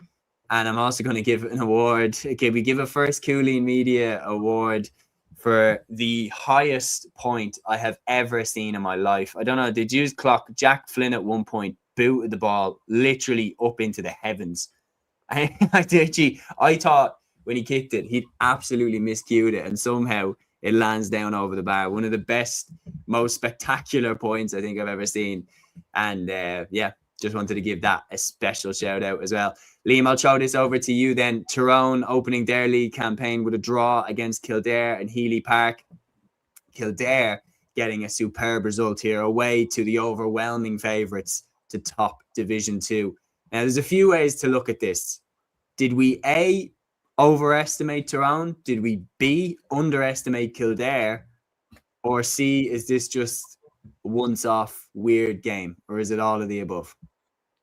I suppose we'll know over the next couple of weeks, to be honest with you, because it is still only round one. But it is a very impressive draw for... I feel like maybe to a degree we've probably underestimated Kildare, maybe. And that maybe could have been a lot of bias for me, considering I'm from Offaly. But I think just from their perspective, it's a great draw to get, but they probably were maybe unfortunate not to maybe win the game potentially as well. There was an opportunity there for them to win the game. They were winning at half time. Now, look, Tyrone came out in the second half and they got 2 goals and 2 very good goals as well, and they were pushing forward. But yeah, Kildare, to be fair to them, they pushed and they pushed for an equaliser towards the end, and they got it. Tyrone, with the clock ticking down, could have maybe produced a winner at the end, but for Kildare, it's a fantastic draw, considering, you know, where maybe myself and other people might have predicted them to come this season. But like, it's an unbelievable draw for them to get away from home in Omagh. Like, they were 2-16 to 1-13 down at one stage, you know, and they clawed it back to draw in the end. And, you know, a couple of 2-pointers from Brian McLaughlin, who had an outstanding game, especially towards the end of the game. Alex Byrne leveling the game as well towards the end. So it's a very positive result for Kildare. I wouldn't be as worried if I was Tyrone. There are going to be tough games in Division 2, but I still think they're good enough to get themselves promoted. I wouldn't be like losing sleep or anything like that if I were them. It's still a point gained, and I'd say they just move on to next weekend. Yeah, no, well put. We are going to move quicker through the gears here now because of the amount of games that we still have to cover. We still have to cover Division 3, Division 4, LGFA, hurling. So let's speed up, boys. I'm going to go now to Division 3, and Matthew, I'm going to ask you to run through Division 3 for us. So obviously we had Down beating Clare 219 to 214 in Páirc Esler. Clare put in a good account of themselves, but ultimately the favourites to win the division came out the strongest in that game. Then Laois beat Limerick by a goal and 10. Sorry, Laois and Limerick drew, a goal and 10 to 13 points in O'Moore Park. Fermanagh were on the wrong end of Wexford in Brewster Park, 12 points, and Wexford got a goal and 13. So Declan Bonner's first league game in charge ends in defeat. And Westmeath beat Sligo by the minimum in Cusack Park, 2-14 to a goal and 16. The game of the weekend of Division 3 was always going to be Westmeath against Sligo, because many people predicted either of them to go up and maybe join Down and being in the top 2. And Westmeath pipped it. Jonathan Noynham getting 2 goals for this one for Westmeath. It was crucial for them. Obviously, Luke Loughlin hitting 5 points as well. So it was a big win from a Westmeath point of view. Very impressed with Wexford's win over Fermanagh. And again, we talked about this in the live studio pod as well, about Fermanagh's inconsistency in Division 3 and the fact that they don't really take the league seriously, despite having some decent players. But to be fair, you have to give it to Wexford. Gavin Jean getting the goal, Páirc Hughes getting 4 points, and Sean Nolan getting 7. So it was a good win for Wexford there. For Down to beat Clare, look, Clare gave him a bit of it from their point of view, and they should be proud enough of their efforts, I would imagine.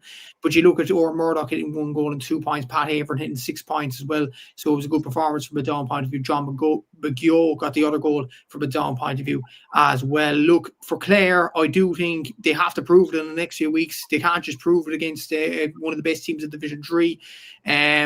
Look, they have to prove it in the next few weeks that they are one of the best teams that they claim to be.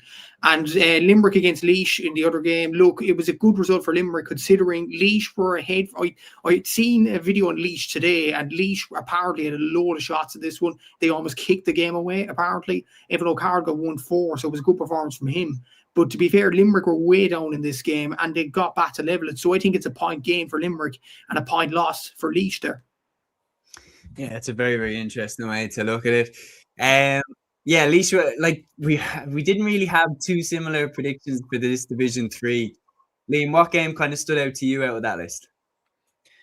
Westmeath Sligo, just simply because Westmeath, through love nor money, could not buy a win last year in crucial games and games that were going down the home stretch. But for them this year now, that's a big win. That could do so much for them going forward. Just being able to get over the line in a tight game like that. And it gets a very good Sligo opposition as well. Like even speaking to Mark McHugh the last week or two as well, he's a very honest person, but he has good ideas ahead for Westmeath. Won the O'Byrne Cup with them there last weekend. And it's almost like winning those couple of games, we joke and we say, the O'Byrne Cup, the Munster League, the McKenna Cup, all this kind of stuff, it doesn't matter. But sometimes winning those things can actually help a county. They can help teams out. A bit of silverware does nobody any harm. And even winning close games against Kildare, battering Offaly, beating Louth in convincing enough fashion as well, can sometimes help. And for them to pull off the 2 late points from Sam McCartan and Shane Corcoran to win the game, that could do so much for Mark McHugh and Westmeath. And that's why I kind of predicted them to get promoted from Division 3 this year. I think they're a team that are Division 2 side. I think they're well capable of beating a lot of teams in the country. It's just that belief that maybe they've lacked over the last maybe year or two. But I think this will do so much for them. I think it's a big, big win for them. For Sligo, look, they're heading in the right direction. 2 last-minute 1-pointers, I don't think should dampen their season. I think they'll be fine in Division 3. Yeah, I think so too. I'm correct in saying as well, Westmeath beat Down in the Division 3 final a couple of years ago, didn't they? Mm-hmm. Yeah. Down were hot favourites to win that game. So, I wouldn't be surprised if Westmeath do go and do it, because the one thing that they have shown, Aaron, is that, in Luke Loughlin, they have an absolute world beater there up front. Looking the other way, obviously, we've talked about promotion. Westmeath and Sligo are 2 teams that everybody kind of has up there. Down and Clare is another massive game for that. A lot of people have Clare kind of up as promotion challengers as well. Looking the other way, which defeat or which result do you think could be the most consequential when this is all wrapped up?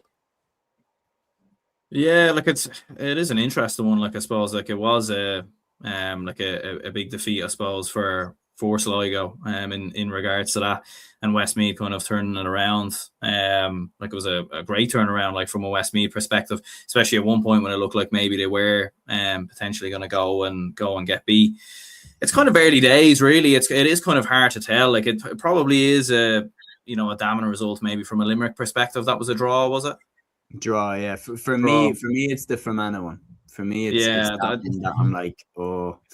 I still think Fermanagh will be okay, though. I still think they've good enough players there. It is a bad defeat. It is a bad loss. There's no question in regards to that, but still have enough quality. I think Ulton Kelm's out injured as well. They have a few players that they are missing, which when they get them lads back, that could be crucial. But it definitely does feel like Division 3 is kind of flipped on its head a little bit, though, because you are looking at it, and as we said, Wexford have won, Laois have gotten a draw.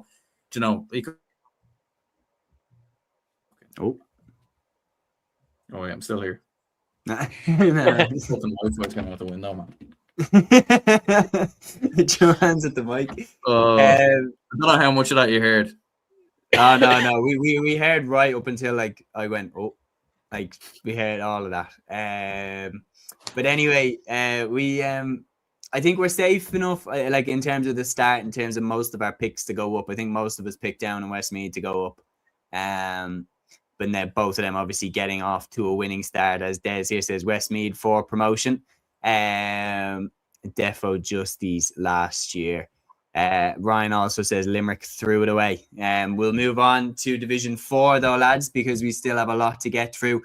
In the Division 4's round 1, Waterford versus Longford was obviously postponed as well. But we had 3 games from Division 4, and it's all London and Tipperary draw in Ruislip, 21 points each. Wicklow beat Leitrim by the minimum, 117 to 213, and Ockram and Carlow got the most impressive win out the bunch, I would say, Liam, going away to Antrim in Roger Caseman's GAA club and beating them 216 to a goal and 15. That's a great start for Carlow.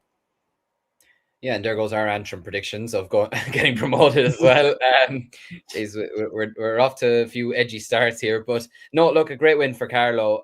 Carlow football's kind of funny because on some days they're very good, and then other days they're just batshit crazy, you know. So it's nice to see them going up away to a tough ground and getting themselves a good victory. Chris Blake was the top scorer with a goal and 4 points. Colm Hulton scoring 2 points from centre forwards. Ross Dunphy scoring 2 points as well. Conor Doyle, I believe, got 3 points from midfield as well. Very, very impressive performance there. So yeah, look, a tough start for Antrim, but a great win for Carlow. They'll definitely be a team that'll be up there fighting for promotion up to Division 3 this year, along with the likes of Wicklow. I know, obviously, Wicklow, a very tough game today, but they managed to get themselves over the line in the end over Leitrim. And I'm glad to see Leitrim at least putting up a fight in a match, unlike a lot of times last year when it was just a disastrous year for them.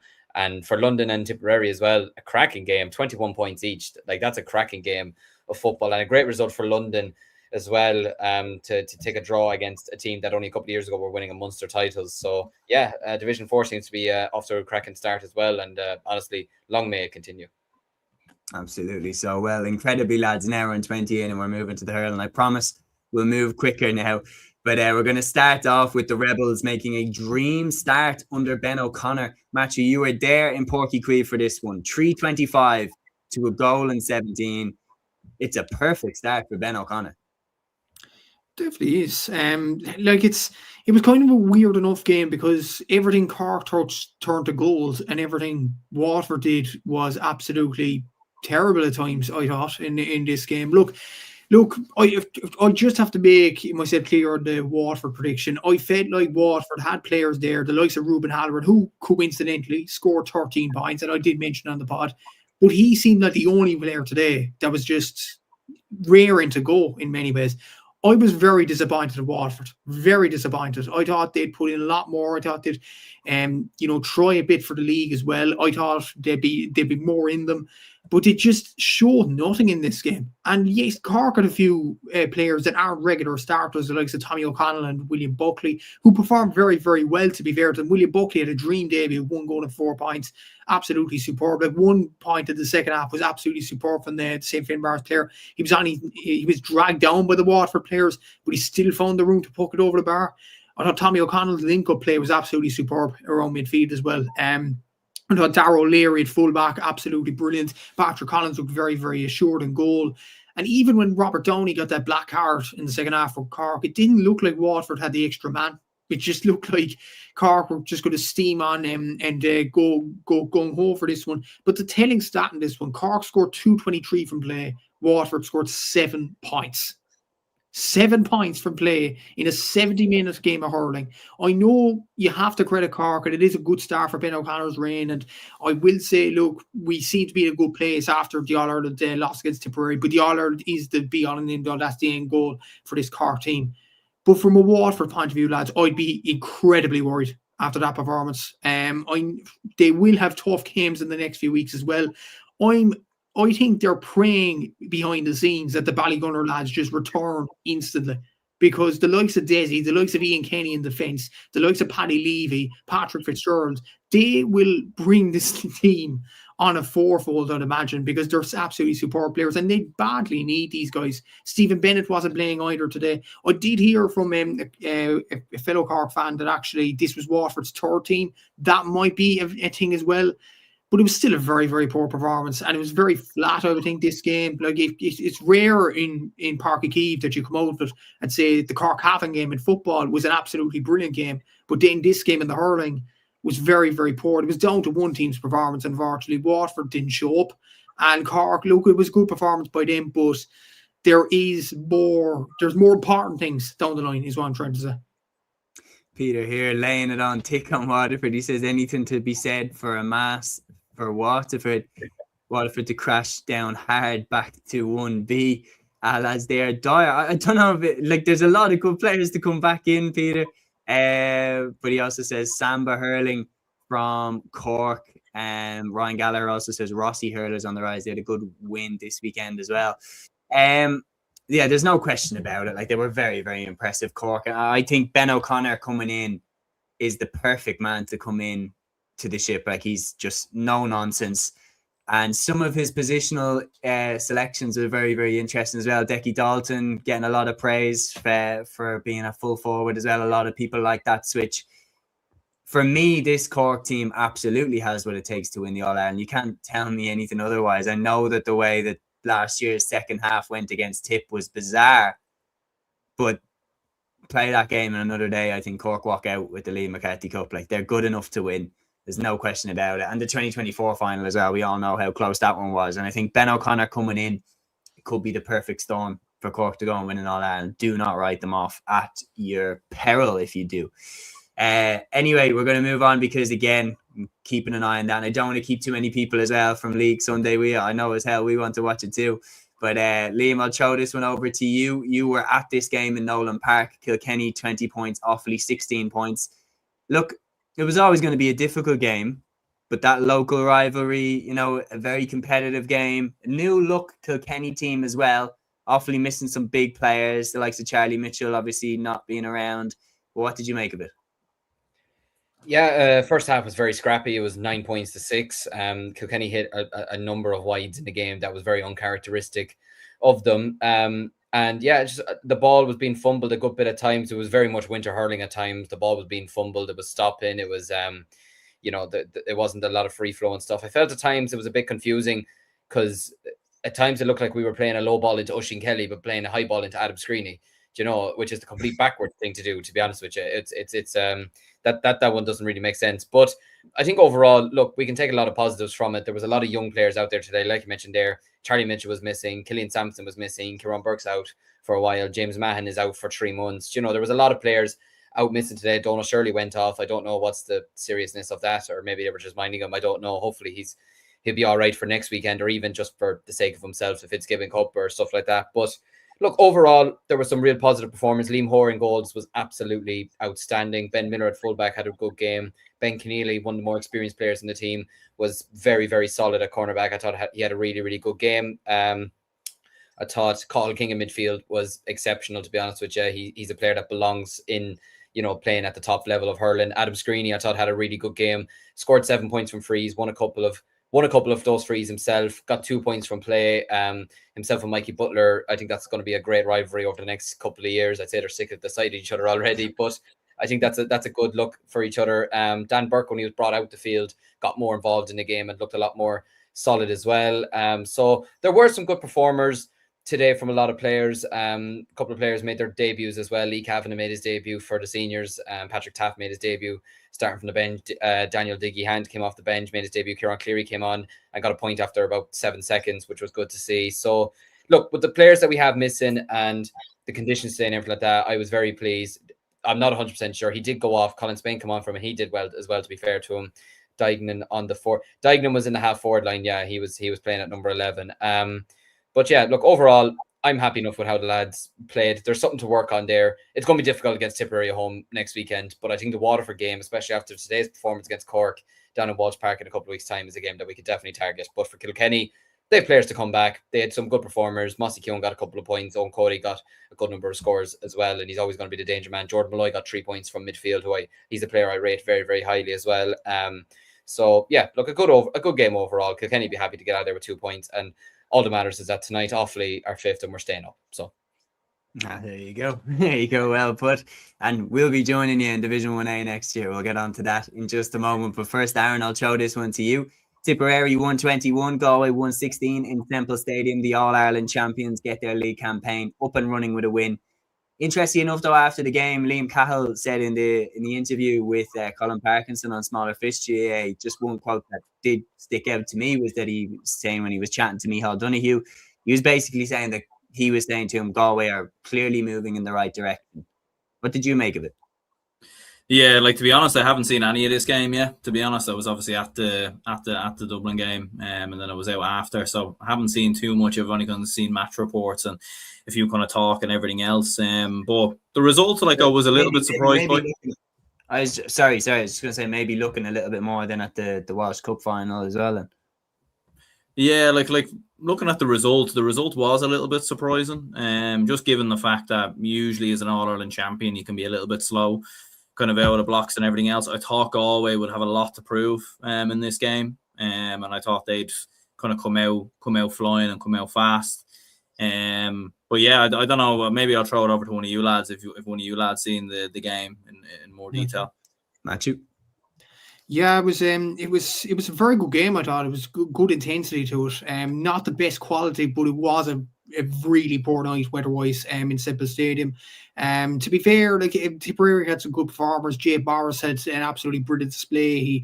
He had plenty of assists. He got 8 points as well in this one, 5 from play. I thought Darren McCarthy did well at some stages, but still looked a bit rusty. Obviously, that's normal considering that he's come after his absolutely brilliant season. I thought Andrew Ormond was very good at drawing fouls more than anything as well from a Tipperary point of view.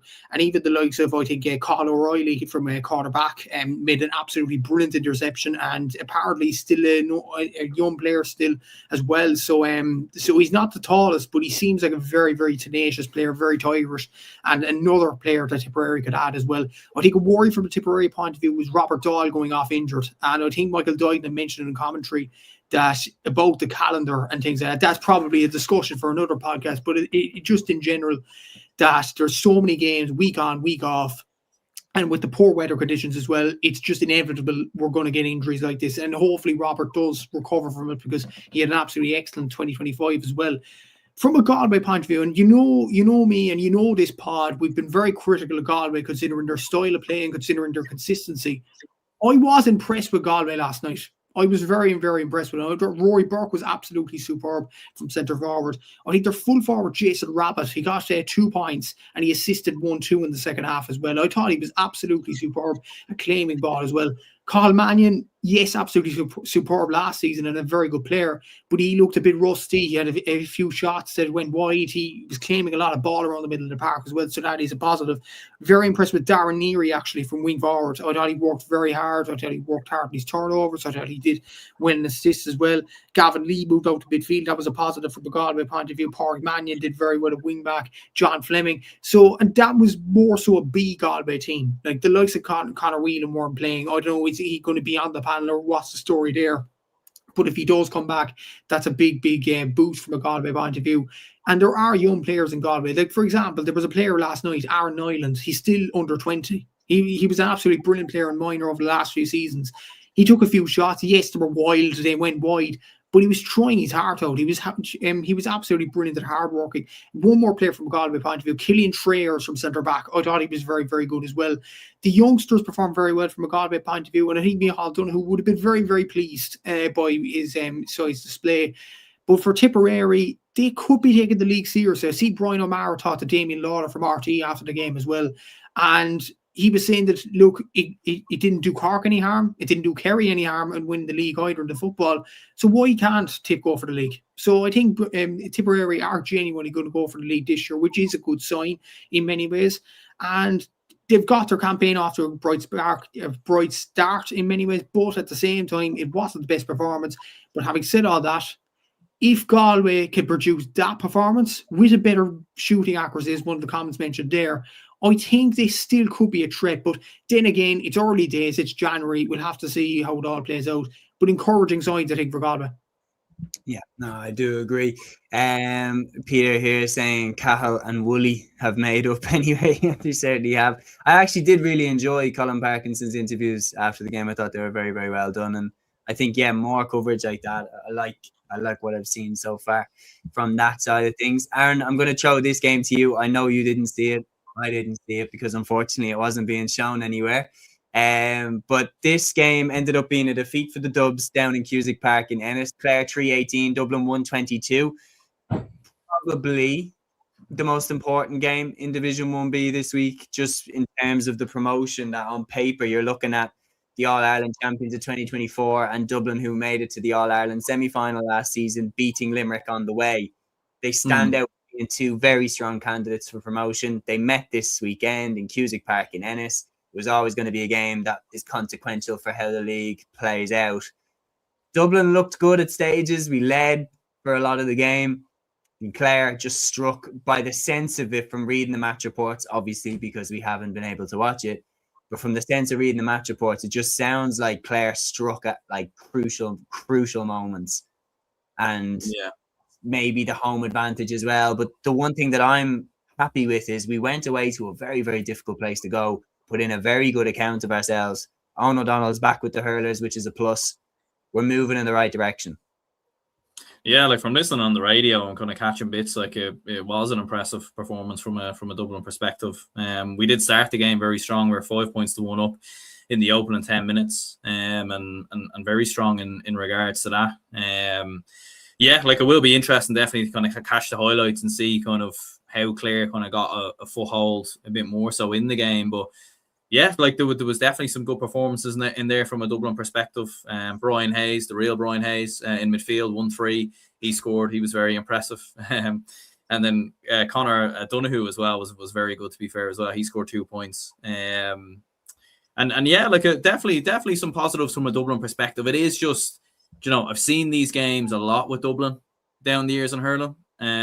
This kind of game reminds me a lot of like Kilkenny, when we play Kilkenny, where we should beat them. We have them all day long. And then out of nowhere, they just find the way to beat us. And this felt very similar to those kind of type of defeats. It's proper, isn't it? It's proper like, oh, no. Like, there was a part of me that kept looking at score BO, and I was kind of thinking, oh, we're going to do it. I was just waiting for Clare. They're going to get a goal. They're going to get something. And long behold, they actually go. And that's why the Limerick game, me, like, my heart rate was that, like, historic highs, because literally, like, I just kept waiting for, like, okay, when's the goal? When's the Sean Brennan save? Like that, I'd say heart rate went through the roof for that one. Like, I thought that hit the moment. But yeah, glory days. But look, the reality is we did lose, but in my opinion, we lost to the best team in the division. Yeah. Moving in the right direction without question, and I do think we will get promoted this year. Now, one of the contenders for that, you would think on paper, would be Wexford. They got their campaign off to a winning start against Antrim in Wexford Park, 113 to 112. But Matthew, wasn't exactly straightforward. Now, one of the comments here talking about it, Ryan here says, important win for Wexford, very young and inexperienced team. Only 6 players used had played in the championship last season. A lot of experienced players to come back in the next few weeks. So that has to be taken on board as well. It does have to be taken on board, but they very, very nearly lost this game at home. And Mark Fanning, if he didn't have the bottle that he usually does have, they wouldn't have got out of Wexford Park with that win last night. It was this brilliant penalty by Mark Fanning to get Wexford over the line. And to be fair, they got over the line in this game. To be fair, Simon Roach, one of those players in the fringes, got 8 points. So a positive there from a Wexford point of view. I don't know, did you see the clip on Buff Egan? With Davey. Was that Buff himself who took that, or was that someone else? It was probably someone else, I think, that just sent it into Buff. But what did I say on the Cúilín live in studio pod, lads? What did I say about that? That he'll make it about himself. But you see, for me, right, because I seen Dan Casey threw that up on his story as well, and he basically said, like, film someone and then crop it down for the moment that you wanted. Which I completely agree with, to be honest. Like, I'm looking at that situation, I'm going, he's pissed off with the call the referee made at the end. He's very passionate. Antrim nearly have got a fantastic start to the league campaign with a win away in Wexford, which would have surprised everyone, to be honest, regardless of how inexperienced Wexford's team was. It's back at a ground as well that he used to manage, so it has that kind of personal tint to it. And then they lose on a debatable referee decision at the end, which Davey obviously doesn't agree with. And the thing is that the way that the people were around him on the phone, for me, it was very clear that they were like trying to mess with him at the end, that they were going to be like, go on, wait, like right in his ear and try get a moment, and they got it. And I do feel for him a little bit there. Should he have thrown the jersey down, the bib down on the ground the way he did? He'll probably say himself that he probably shouldn't have, because then he's just giving the people that have their camera, he's just giving them what they want. But the reality is they had their phones out pointed at him going, go on, Wexford, because they wanted something. And I think that behaviour I'm not a big fan of, personally. No, I'm not either. But to be fair, away from the Davy stuff and away from the drama, Conor Johnston got a goal for Antrim that looked to win this game in stoppage time, and he deserves a lot of credit. Sean Elliott got 7 points as well. Those sorts of Antrim players, and James McNaughton last year as well, deserve a lot of credit, and they deserve credit for being incredible hurlers. But I just feel like with this Antrim team, with Davy in charge, the whole spotlight will be on him. And I think it's not a good look for number one for Antrim hurling and number two for Ulster hurling as well, which is trying to develop. I don't know what you think about that, but I just don't like it, to be honest with you. And I'm sure if Antrim, this is the big if now, if Antrim don't go ahead and win the Joe McDonagh this year, he'll find some way to make it about himself, I think, Davy. But yeah, very interesting prediction. We will, I do think you probably shouldn't have thrown the bib on the ground, but I do think they were looking for a reaction. But anyway, but again, is that because of his previous behavior? Do you know what I mean? That they know that they might get something. Like, you kind of like, would someone have gone up with the phone to Jim Gavin at the end? Someone who never, ever, ever reacts to anything? Probably not. But Davy's passion is something that, adds to the game. I hope he doesn't stop managing. I like him. But anyway, we'll move on to the next game. Liam, I'm going to give this one to you. Carlow, again, another win for Carlow. Wins across the board in LGFA in football and in hurling. They started off this one with a 218 to 111 win over Down in Cullen Park, getting their campaign off to a good start. Yeah, and it was sort of strange from a Carlow perspective because I believe they were losing. Yeah, they were losing by 4 points at half time. And I was starting to think, Jesus, maybe Carlow are starting slow here because it was the home games last year that kind of let them down, especially in the both, I'd say probably in the league and the Joe McDonagh. They drew in the last minute against Laois. They lost at home to Carlow. And even last year, I remember, didn't they draw at home to Antrim, which kind of stops them from being in the hunt for getting promotion from Division 1B as well. So I was starting to really worry for their home record. But look, they turned it on in the second half. They turned it around. And listen, when you have players like Marty Cavan in your team, who ironically, I don't think he scored from play, which is a great credit to the Down full back line to keep him scoreless from play. But yeah, John Michael Nolan, who's an excellent forward, scoring 1-2, Donald Murphy scoring 1-4, Conor Keogh and Jack Tracy chipping in with a couple of points. I don't think James Doyle played this game. I could be wrong. Maybe someone will correct me there. I don't think he played this game, so he's obviously a big miss for them. But look, a good start for them regardless. I'd say it's just one of those games where you're saying, look, just get in, get the job done and get out. But for Down, plenty of positives to take from the game. They're a team that's going to be very much in the battle to try and stay up in Division 1B this year, but they'll definitely take a lot of positives from the first half performance anyways. They were reduced to 14 men as well, which is unfortunate from their perspective. But yeah, I've no doubt that Ronan Sheehan and his management team will look back on this and think, okay, we have something to build on here. Absolutely. So we are going to move quickly now as well, because we still have to cover the LGFA's opening round in Division 1, 2 and 3, and then second round and 4. So what I'm going to do is recap on the results from Division 2, 3 and 4 in the hurling, and then we'll move on. So Division 2 in the hurling saw Meath beat London 120 to 110. Kerry hammered Derry 523 to 12 points. And Laois hammered Mayo 623 to 12 points. In Division 3's round 1, Armagh lost to Louth at home 120 to 115. Roscommon beat Wicklow 215 to 116. And Donegal hammered Tyrone 323 to 118. Donegal hurling continues to be on an upward trajectory, while in Division 4, Cavan beat Warwickshire 313 to 113. Sligo hammered Monaghan 220 to 8 points away from home, and Longford beat Leitrim away from home 217 to 20 points. And those are the opening rounds in Divisions 2, 3 and 4. And now we move on to the final code from the weekend. The LGFA, the little LGFA leagues, did not kick off this weekend for the whole divisions, but they did kick off for Divisions 1, 2 and 3. And Aaron, we lost again this weekend. We're going to jump into that game. And this was the game that everybody had their eye on, without question. Dublin and Kerry in the opening round at Round Towers, Clondalkin, and it had to be moved here because the conditions around all the grounds in Dublin, hardly any pitches were playable. But Kerry, for them, this is a massive start to the league campaign for Kerry. Going away to the All-Ireland champions, beating them by 6 points. And trust me, the conditions in this game were appalling. It was it was one of the worst days for Gaelic football you could imagine. And Kerry, through sheer grit and determination and the brilliance of players like Sheaf Roche, get over the line and get a crucial, crucial win. Liam, there's no question about it. When you're looking at how things could shape up at the end of the campaign, this is a big, big start for Kerry. Yeah, and I sort of felt sorry for the players, just more so the conditions yesterday. Jesus, all their jerseys after about 15 minutes were absolutely destroyed, and the ground was probably destroyed as well. But I also admire them because they went out there, and I actually think for the conditions that they were playing in, this was a very good game of football, to be honest with you. And they put a lot of heart and soul into this game as well, both teams. But yeah, look, I was very impressed with Kerry. I thought they played some really, really good football, especially in the first half. They were taking their scores really, really well. A lot of quick hand passing as well.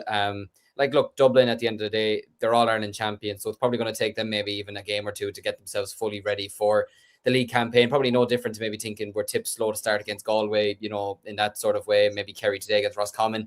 Dublin could be the exact same. Galway could be the same in the Camogie next month. But yeah, overall, I thought Kerry played a really good game of football. They tried out a lot of new players as well. And like you mentioned there, Siofra O'Shea, I mean, sure, what more can you say about her? I think she's one of the best footballers in the country, and I'll still maintain, had Kerry gone on and won the All-Ireland last year, I'd say she probably would have won the footballer of the year, to be honest with you, the ladies footballer of the year. But you had Daniela O'Leary scoring 2 points in this game.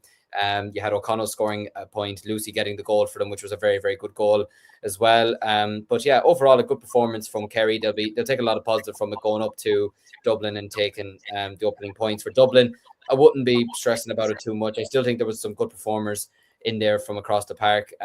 Like, it was a very tricky game to play for the two of them. You know, it was horrible conditions. The ball was, I'd say, like a rock at half the time, to be honest with you. But I think overall, for the conditions that the game was played in, I think it was a very good performance. And Kerry were just that little bit more clinical, I would say, over the 60 minutes that was played. So good start for Kerry. Absolutely. And again, another team making a fantastic start was Waterford. What a result for Waterford, going away to Armagh 2-14 to 8 points in the athletic grounds to open up their league campaign. Now, looking through the team sheet, some big hitters for Armagh were missing. No Amy Mackin, she didn't play in this game. No Braheen Mackin, no Caroline O'Hanlon. But the reality is, like, Aaron, it's still an incredible win. Goal from Trastany Crottig, a goal from Chloe Fennell. You've got 5 points there from Anya O'Neill, 2 points from Breed McMaul, Lauren McGregor getting on the score sheet as well. And interesting enough for Waterford, Emma Murray started this game a wing back on the team sheet, and Kellyanne Hogan came in off the bench and got 2 points as well. They're two players that officially play down in the AFLW for Waterford, yet they are returning and playing in the league, which tells me that the project being built in Waterford is pretty damn exciting. And starting off your campaign with a win like that against a side like Armagh, who were in the Division 1 final last year, it's a hell of a statement. It is. It's very impressive from a Waterford perspective. You know, like, to go there and win the game by, 12 points in the end, especially, how good Armagh have been in recent seasons and getting to the Division 1 final and everything else in recent years. So, but yeah, very impressive from Waterford, as we were saying. Anya O'Neill with 5 points. She was very impressive. Claire Walsh with 2 as well. Chloe Fennell with 1-1. And like, Waterford, to be fair, they've been one of them teams that they've been knocking on the door in recent seasons. You know, like, they've been one of those sides that have been pushing. And Waterford probably seen teams like Armagh, like Kildare, like Meath as well, who've made that step up and have made that step up a lot quicker than maybe Waterford have. Do you know what I mean? In terms of getting up the ladder. So I think that's maybe the next step for Waterford now. Can they actually compete for a Munster title, for a league, or maybe be an outside shot at an All-Ireland? So very impressive stuff for Waterford. It's a very, very good start to the league campaign for them, without question. Another team that we highlighted to have a good league was Galway. And Matthew, like, when you look at this result, actually, no, I'll give this one to Liam because you have the Cork one to come after. But Liam, Galway 16 points, Meath 8 points in Gael Column Kill GAA. For Galway to start off their league campaign going away to Meath and beating them by double scores, we've all picked Galway to finish in the top 2 of the league. It's for a reason. I didn't. I predicted Waterford and Dublin. I predicted Waterford and Dublin. Waterford then, aren't you? Well, I'm regretting the Dublin one now. I can tell you that. No, listen. But no, look, it's a great performance from Galway. Kate Slevin scoring 7 points. They led by 9 points to 4 at halftime. Roisin Leonard scored 3 points. I mean, Roisin Leonard, again, is one of the finest footballers in the country right now. She's absolutely fantastic. Niamh DeVilly as well. Leanne Cohen got a couple of scores for Galway as well. And yeah, look, it's a very impressive performance from them to beat a Meath side that were All-Ireland finalists last year, and by double scores as well. It's a great start to their campaign. For Meath, I think I'm trying to remember off the top of my head now. I think I predicted them to come like maybe 5th or 6th. We all said 6th. We all said I said 5th. 6th.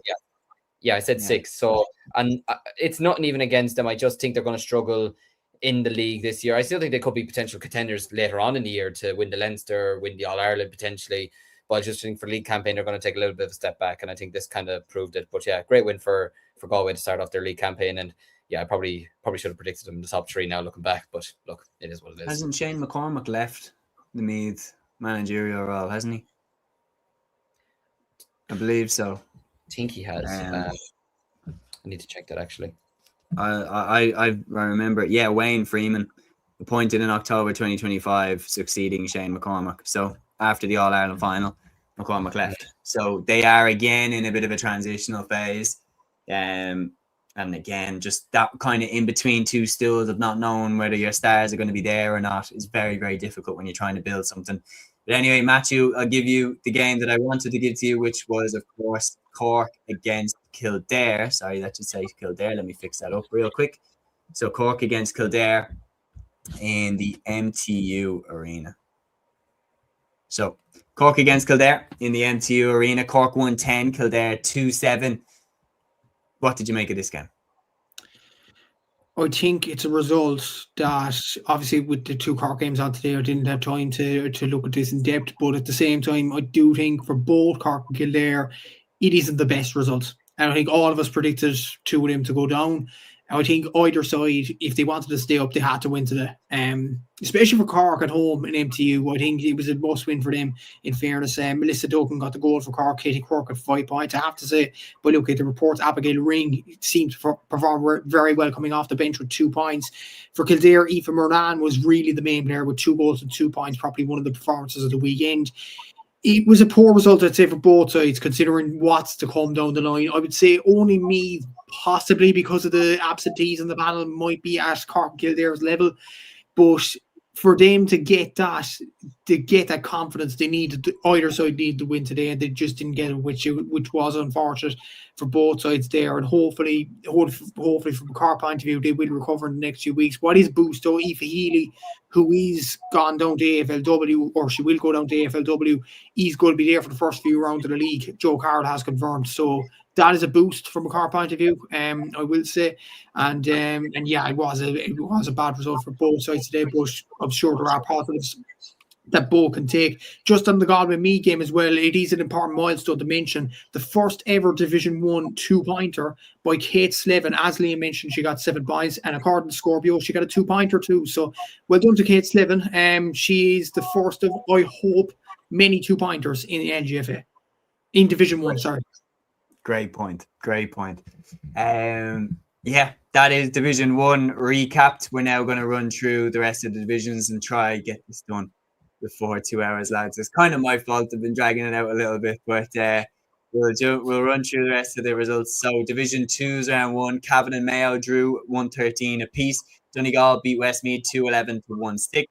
Wexford lost to Tipperary 2-12 to 2-9. And Tyrone hammered Monaghan 7 goals and 11 points to 11 points, and that was in Monaghan's backyard.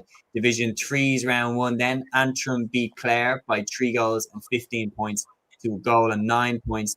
Laois and Fermanagh drew 3 goals and 13 points apiece. And Roscommon beat Limerick by 3 goals and 6 points to 8 points. Just before I move on there, is there any results, lads, that jump out off the screen there at you?